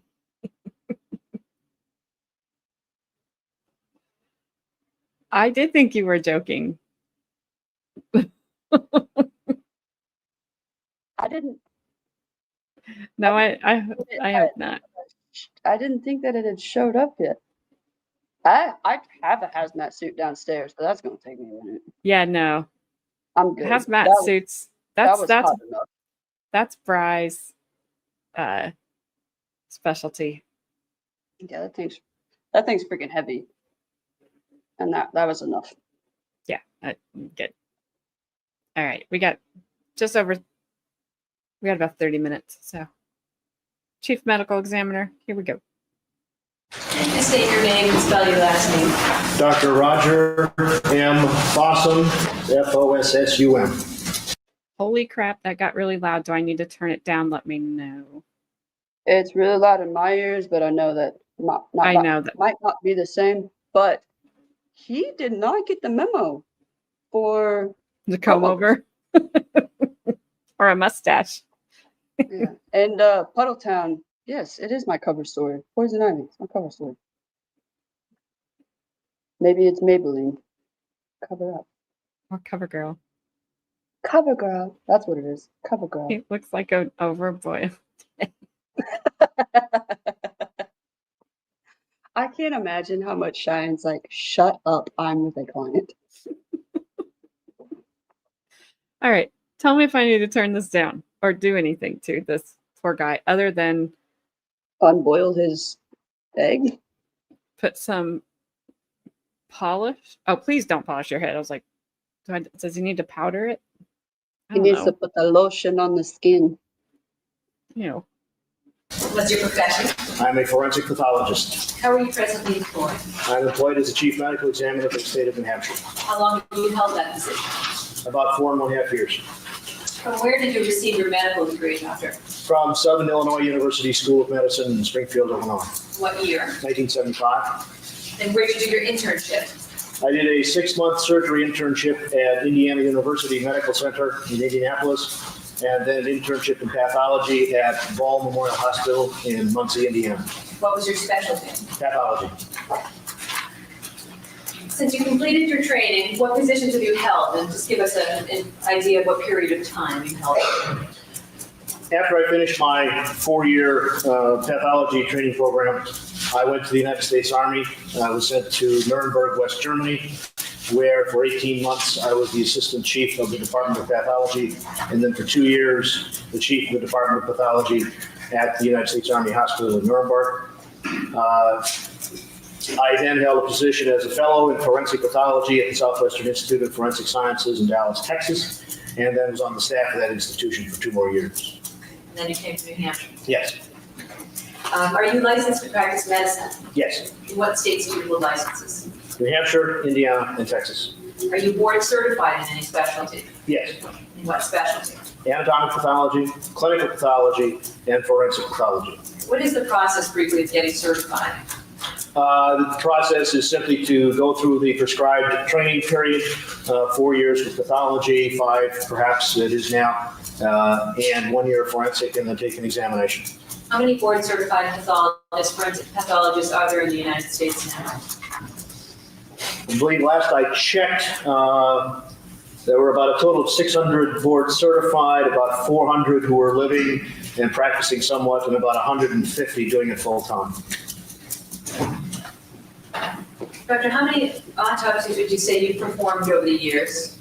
I personally performed probably somewhere in the area of 3,000 to 4,000, and I have participated in or taught on perhaps another 10,000 or so. Now, you bring up teaching. Is that part of your experience? Yes, indeed. What sort of thing? I was an instructor in pathology at the University of Texas Southwestern at Dallas, and I am presently a assistant professor of clinical pathology at Dartmouth Medical School. Have you ever been qualified as an expert witness? Yes. How many times has that happened?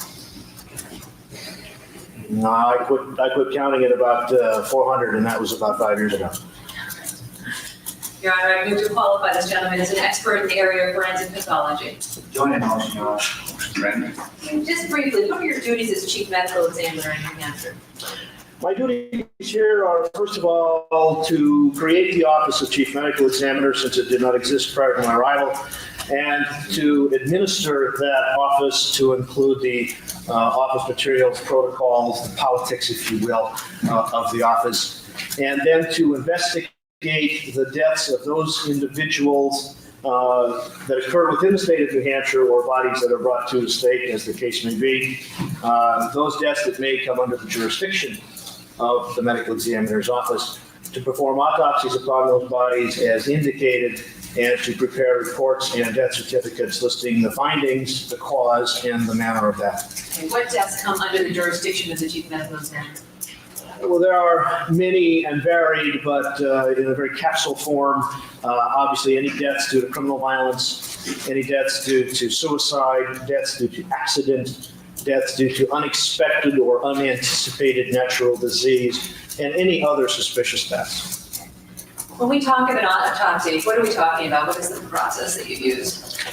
The general process is, first of all, the pathologist gathers as much information as is available about the circumstances surrounding the death. This may include actually going to the scene of the death itself, although not necessarily. It may include gathering information from police officers, witnesses, other bystanders, as the case may be. Then an examination is made of the body itself, first externally, looking for evidence of any natural disease or trauma that may be present, documenting the same as indicated, collecting any items of physical evidence that may be grossly apparent. Then examining the body again after the clothing is removed, again looking for the same things, collecting the same evidence, documenting the same things.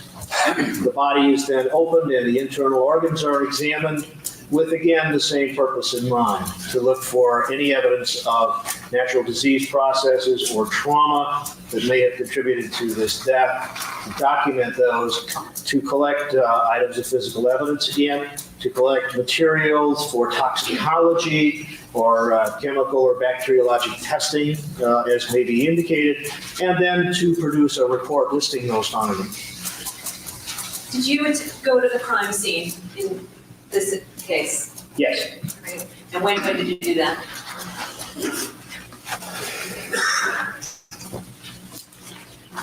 I believe that I arrived at the scene somewhere approximately 1 a.m. on the 2nd of May of 1990. Okay. And describe for me just briefly what you saw when you got there. When I first saw the scene, I entered the door of the condominium. I saw the body of Mr. Smart lying on the floor ahead of me. I saw assorted objects, candlesticks and so forth, lying about the apartment. I saw what appeared to be a blue cloth or towel or something in the vicinity of his head. And I believe his wallet was between his legs as he was face down, and some blood on the floor. Okay. And did you examine his head? Yes. Okay, and what did you see there? At that particular point in time, I did not wish to do a detailed examination of the wound, preferring rather to do that under more controlled circumstances. So I only took a quick glance to determine that, first of all, that was the only wound that was, a significant wound that was apparent at that time, and that this was indeed a penetrating wound of the head. And I pretty much left it at that point in time. Now, when you write the report, what is your final goal or conclusion that you reach when you complete the whole autopsy procedure? My final conclusion is to pull together all of those items of information that I may have related to that death, whether those be of just a strictly informational matter, or whether they be from the autopsy report, whether they be from toxicology, and to put those into a conclusion that adequately explains the cause and the manner of this person's death. Okay. Moving to your examination of the body when it reached your laboratory, tell me when that occurred. The body was brought to Concord Hospital in Concord in the early morning hours of the 2nd of May. I do not have the exact time. And I began my examination at 9 a.m. Before you commenced, had you learned the birth date of Mr. Smart? I was given a birth date, yes. What was his age? 21, I believe I was given initially. I'm sorry, that was an error. He was 23. Okay. What was his birthday? Initially, I was given 9/4/68. That was later changed to 9/4/65. Okay. And if he was 65, I'm not going to stick my math on it, 21, but 24. is it 24? You can do the math, yes, 24. And that's the date that you understand to be correct today? As far as I know today, yes. All right. What did your external examination reveal? My external examination revealed that, first of all, he was completely clothed at the time of arrival. He was wearing a gray suit jacket and pants, gray shoes and socks, a mint green long sleeve shirt, a green plaid tie with a belt, and white jockey shorts. There was a small calculator in his pocket. He was wearing a watch on his right wrist, and he was wearing a wedding ring on his left hand. The body otherwise was that of a normally developed male. The body was 69.5 inches long, and I estimated his weight at about 170 pounds. Okay, let me stop you for just a moment. What happened to the clothing that Mr. Smart was wearing? The clothing was all given to the state police. And the jewelry, the watch and the wedding ring that you mentioned, what happens to those? Those were left on the body, and they went with the body when the funeral director picked up the body. Okay.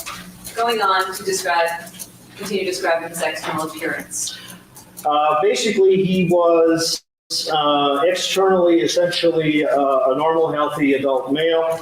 No obvious abnormalities or physical infirmities were noted. A few small scars on the arms and legs, no tattoos, nothing really unusual. Did you see any evidence of injury? Yes. What was that? There was, first of all, a 1 inch by 1/2 inch scrape type abrasion of the skin. And an abrasion is a scraping type thing that happens when you fall down skiing your knee, if you will, where the skin is rubbed against the blunt object such that the top surface comes off. So there's a 1 inch by 1/2 inch abrasion on the left side of his forehead, and just a little bit beneath the left eye, running onto the maxilla, which is the cheekbone. Okay. Would that kind of abrasion be consistent with somebody scraping on a floor that was carpeted? Yes, it would. Would you characterize it as superficial or otherwise? Superficial. Going on any other any other evidence of injury that you saw? Yes, there was a very tiny, about 1/16 of an inch, very superficial abrasion again on the third finger of the right hand, just beyond the first joint, the second joint, excuse me. Now, could that kind of abrasion be caused from someone removing a ring? Perhaps it could, yeah. And to cause that kind of superficial abrasion, how much force would you need to make that kind of abrasion? It depends on the angle of the force. If it's a relatively sharp-edged object that comes against the skin at a fairly acute angle, it wouldn't take a great deal of force. If it's a round, smooth thing, it would take a tremendous amount. What other evidence of injury did you see on the body? The other evidence of injury was that there was a single gunshot wound of entrance high up on the left side of the head in what we call the frontoparietal area of the scalp. This is the frontal area, this is the parietal area, and the occipital area is in the back. And the same is true on the scalp and on the brain. So this was a wound that was on the left side of the head, 1 inch to the left of the midline of the scalp, and 5 inches above the ear canal, directly above the left ear canal. This wound was 1/4 of an inch in diameter and was essentially round. There was a bit of an abrasion of the front edge of it. The skin around it was torn a little bit for about 1/2 to 5/8 of an inch.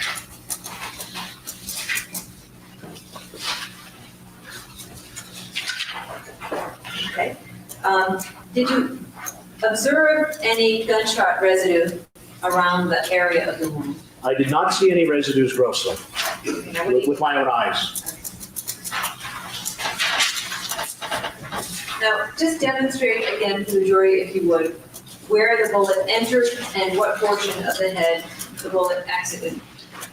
It was directly above the left ear canal. So if I put my thumb in my ear and go up about 5 inches and then 1 inch to the left of the midline on the left side of the head. As far as the exit is concerned, the bullet passed downward and backward from front to back at about a 45-degree angle through the brain after passing through the skull, caused extensive injury to the brain itself, laceration and hemorrhage, struck the occipital bone, or the bone on the back right side of the head, punched out a little defect in that bone, and then ricocheted back into the brain on the back of the right side. And that's where I recovered the bullet. So the bullet itself remained in the head of Gregory Smart and was located there when you autopsied him. Yes. Describe for me the bullet that you removed. The bullet that I removed was a medium caliber, partially jacketed bullet that was deformed.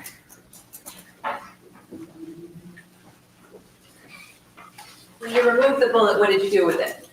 I marked it on the base with my initial F and the case number 082, and I submitted in evidence to Kevin Babcock of the New Hampshire State Police. What portion of the bullet did you mark? The base of the bullet. Okay, the cartridge, well, there wouldn't be a cartridge. There would be a Excuse me.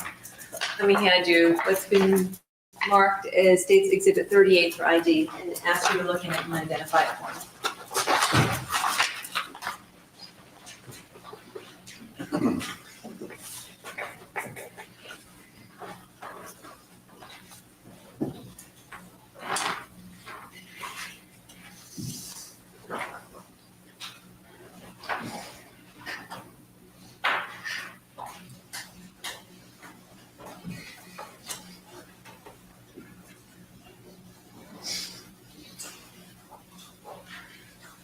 It looks like he's sleeping.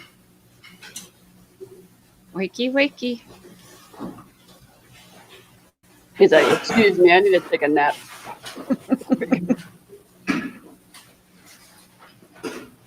What is that? This appears to be the bullet that I removed, yes. Do you see your mark on that bullet? Eyesight fails a bit, but it does appear to be there, yes. Okay. Why don't you put it back in the container? Is that bullet in a different condition than when you removed it from Mr. Smart's head? Is it one piece or two pieces? It is in 2 pieces now. As I recall, it was in 1 piece when I removed it.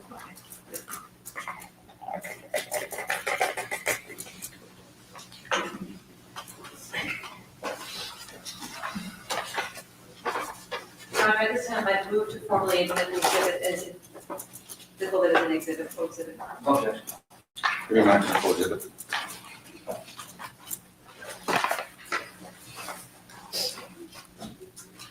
Did you finally, Excuse me.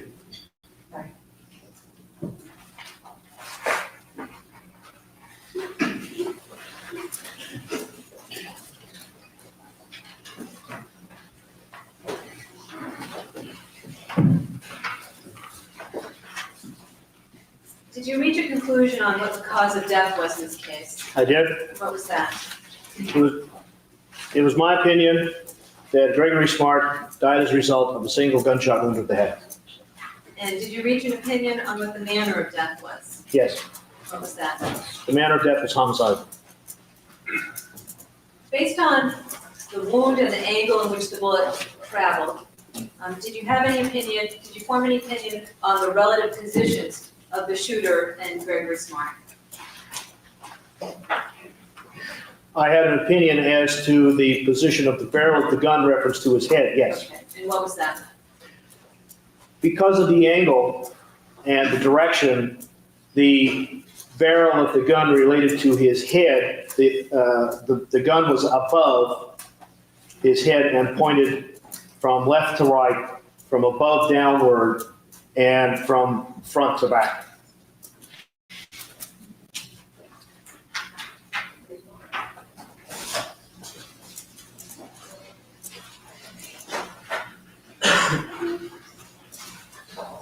Doctor, would this be consistent with somebody, with the victim kneeling and the shooter in a standing position while shooting, while discharging the weapon? It would. Nothing further. That goes from anyone. All right. Dr. Fossum, I wonder if you could first explain a couple of words, terms to the jury, and then tell them what you saw in relation to those terms in this particular case. In terms of tearing and tattooing, or stifling. Tearing? Yeah. Tearing of the skin means that it is literally split. It has been stretched to and beyond its normal forces of flexion. So it's gone beyond to the point where it actually tears for whatever reason. Tattooing, or stippling, if you will, frequently people use the terms interchangeably, usually refers to a phenomenon related to gunpowder and partially burned and unburned gunpowder. And what that does, of course, when you fire a gun, 5 things come out. There's the flame, there's a bullet, there's gunpowder, there's soot, and there's a lot of gas. The gunpowder itself is not going to completely burn. And if the target is close enough for this gunpowder to strike it, it will sometimes actually embed itself in the material, whether it be skin or whatever, or it may actually just hit the skin and fall off.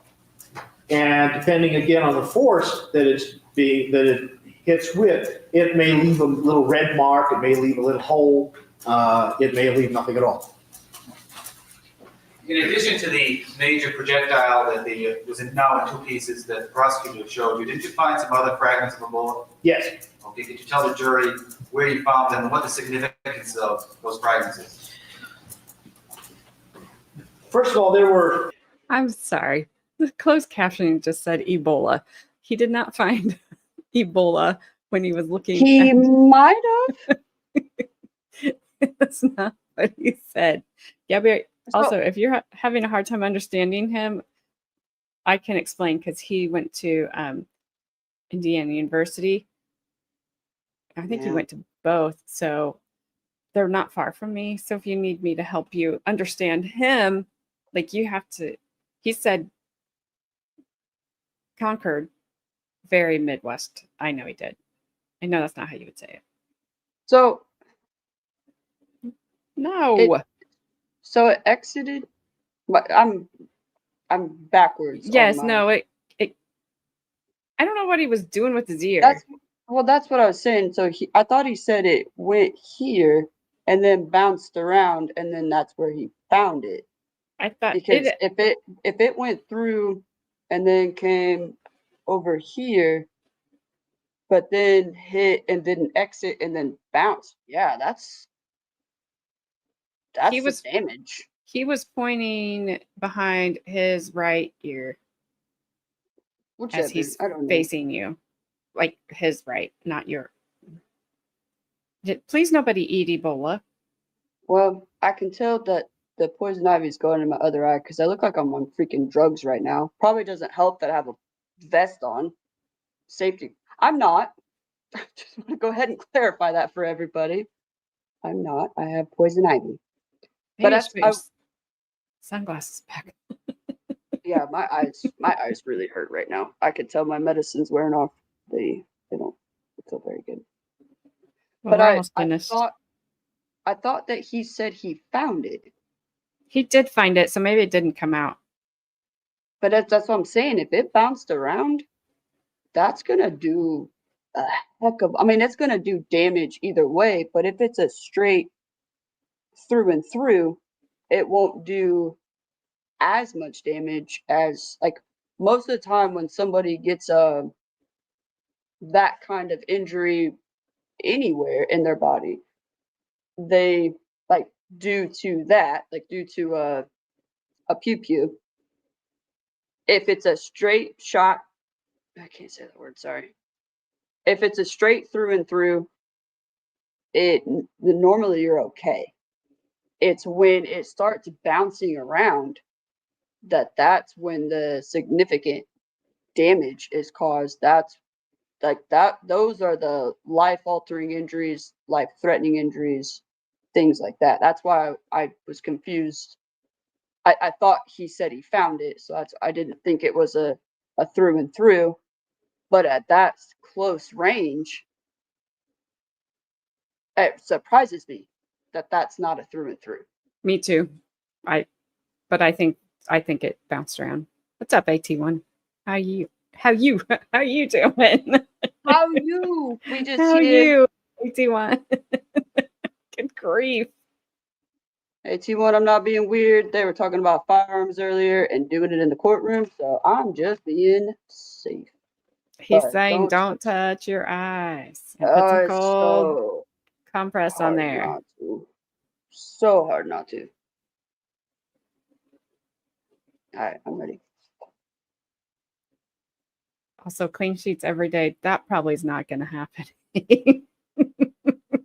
I cleaned my sheets today, so I guess I can clean them again tomorrow. It literally takes me all day to do it because they take forever to dry. Oh, I forgot. It was a hollow point, wasn't it?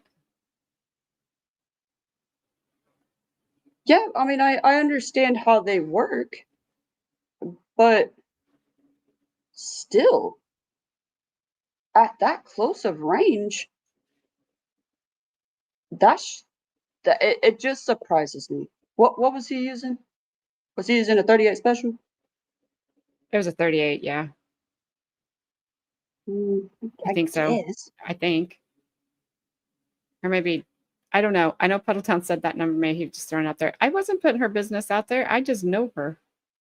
She's not going to wash her sheets every single day. Hell no, that's expensive. That takes forever. Make sure to get 12% peroxide to wash your bedding and clothing too. I put hydrogen peroxide on my eye yesterday. What's yesterday I did for? Well, you called on Sunday. Yesterday? No, you called on, I don't I know, called on Saturday. Saturday. Yeah. Ah. 38 blue light special. Uh-oh. Oh no, I'm getting a spinny wheel in StreamYard. Oh no. All I right. can take over.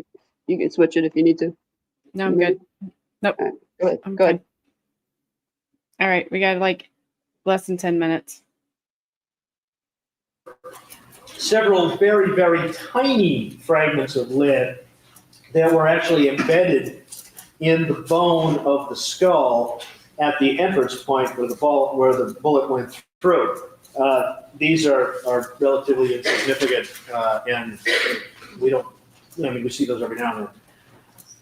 But there was a fairly large fragment of lead that was shaved off that bullet, and I recovered that piece of lead immediately beneath the skin at the entrance point. It had not gone into the skull. It was just underneath the skin, actually between the two. You know, take what you saw there, you did see some tearing, I take it. Yes, the skin was torn in that area. Okay. You found this fragment that didn't go into the skull at all, just under the scalp, correct? Yes. You didn't see any gunpowder residues, that kind of stuff? Not with the naked eye, no, I didn't. Right. Okay, if you could take all those things that you observed and tell the jury what that suggests about the placement of the gun, etc. Was it a contact wound? Or what can you tell us about that? From my training and experience, the tearing of the skin would be most commonly seen with a contact gunshot wound, such that the gases that are released from the gun go through the skin along with the bullet. They then spread out along the bone and actually push the skin back. And in a contact or a near contact wound, they may push the skin actually back against the barrel of the weapon, leaving an imprint of the barrel on the skin. I did not see the soot in this particular case. The fragmentation of the bullet in a situation such as this, where there is a single entrance hole in the skull and in the scalp, and the bullet fragment is between the scalp and the skull, is again most commonly seen in a situation where there's an intermediate target.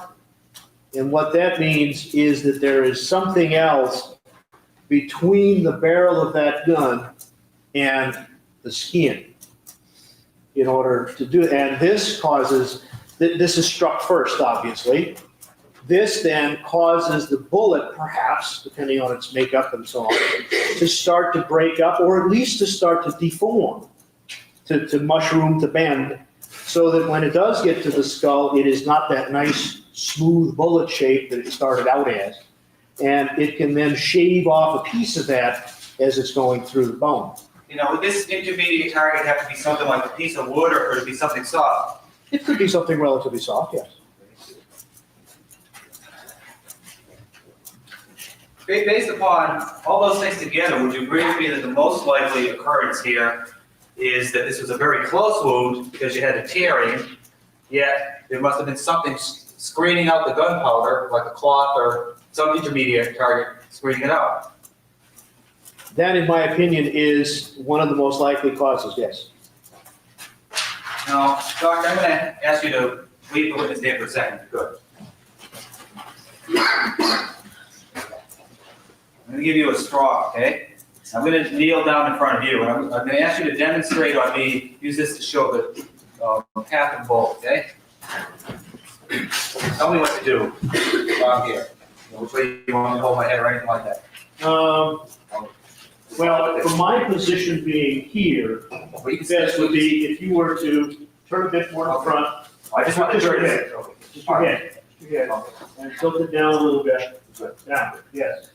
Most likely, given the trajectory of the bullet path to the brain that I saw, would have been in this particular fashion, the bullet passed through from left to right, front to back, and above down. Okay, now, Doctor, I'd like you to go behind me, okay? Assume that this is now the barrel of a gun, okay? Could you show me the contortions you'd have to go through to hold it, stand behind me and shoot me with this trajectory? Let me put back to what it was. Okay. Yeah, see it. Turn your head a bit, and down, All right. down. The trajectory like this, if I were to be shooting the gun, is that Right, from behind you. Someone said that Gregg Smart was shot from behind, from a person who came in from behind. Show the jury how they'd have to hold the gun. From standing from behind, I really Couldn't do it. it would be extraordinarily difficult. Okay, would you agree with me then that trajectory in your findings there are inconsistent with a person shooting Gregg Smart from behind. While standing behind, I would think that would be very unlikely, unless his head were turned tremendously to the left. Okay. Putting it all together, Doctor, wouldn't you agree with me that the most likely scenario based on your findings is a person very close in contact or very close to contact with something intermediate between the gun and standing perhaps more in front of Gregg Smart or perhaps slightly to the side? Assuming that his head is straight ahead, yes. He's turned very far to the left, and of course, the shooter could be to the left also. Nothing further, Doctor. Thank you.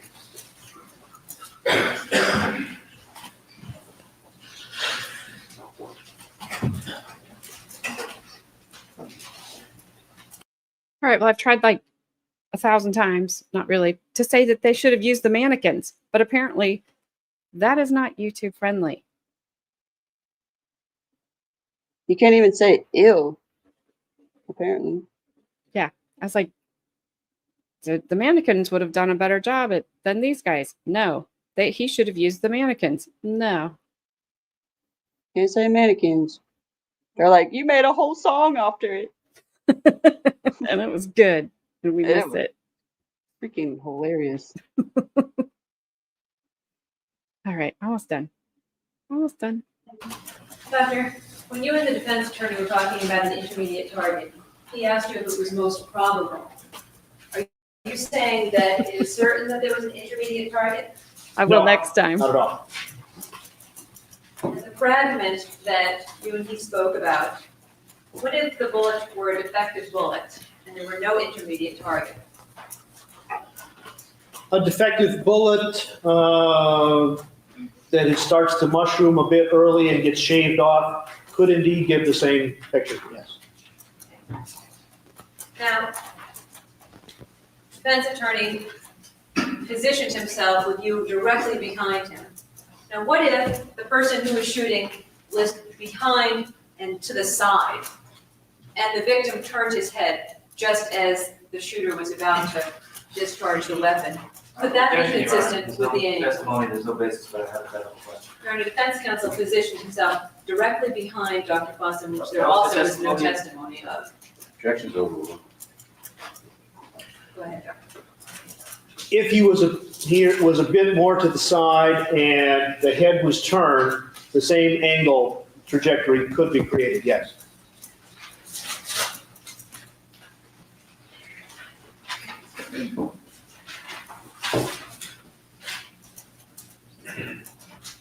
Nothing further. Nothing else, thank you, Doctor. We did it. Good grief. Oh my gosh. Puddleton. No. Carmen, no. Stop it. All right, you look. No offense. Carmen's. Wow.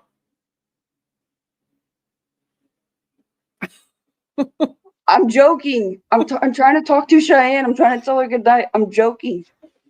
I can't believe I did that. I'm so sorry.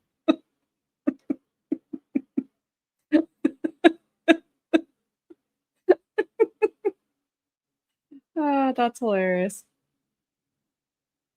Yes, she is. All right. Well, that is what we have for today. That was exhilarating. So tomorrow we will start with, like I said, Vance Lattime Jr. We've got him for, looks like 2 days. We've got,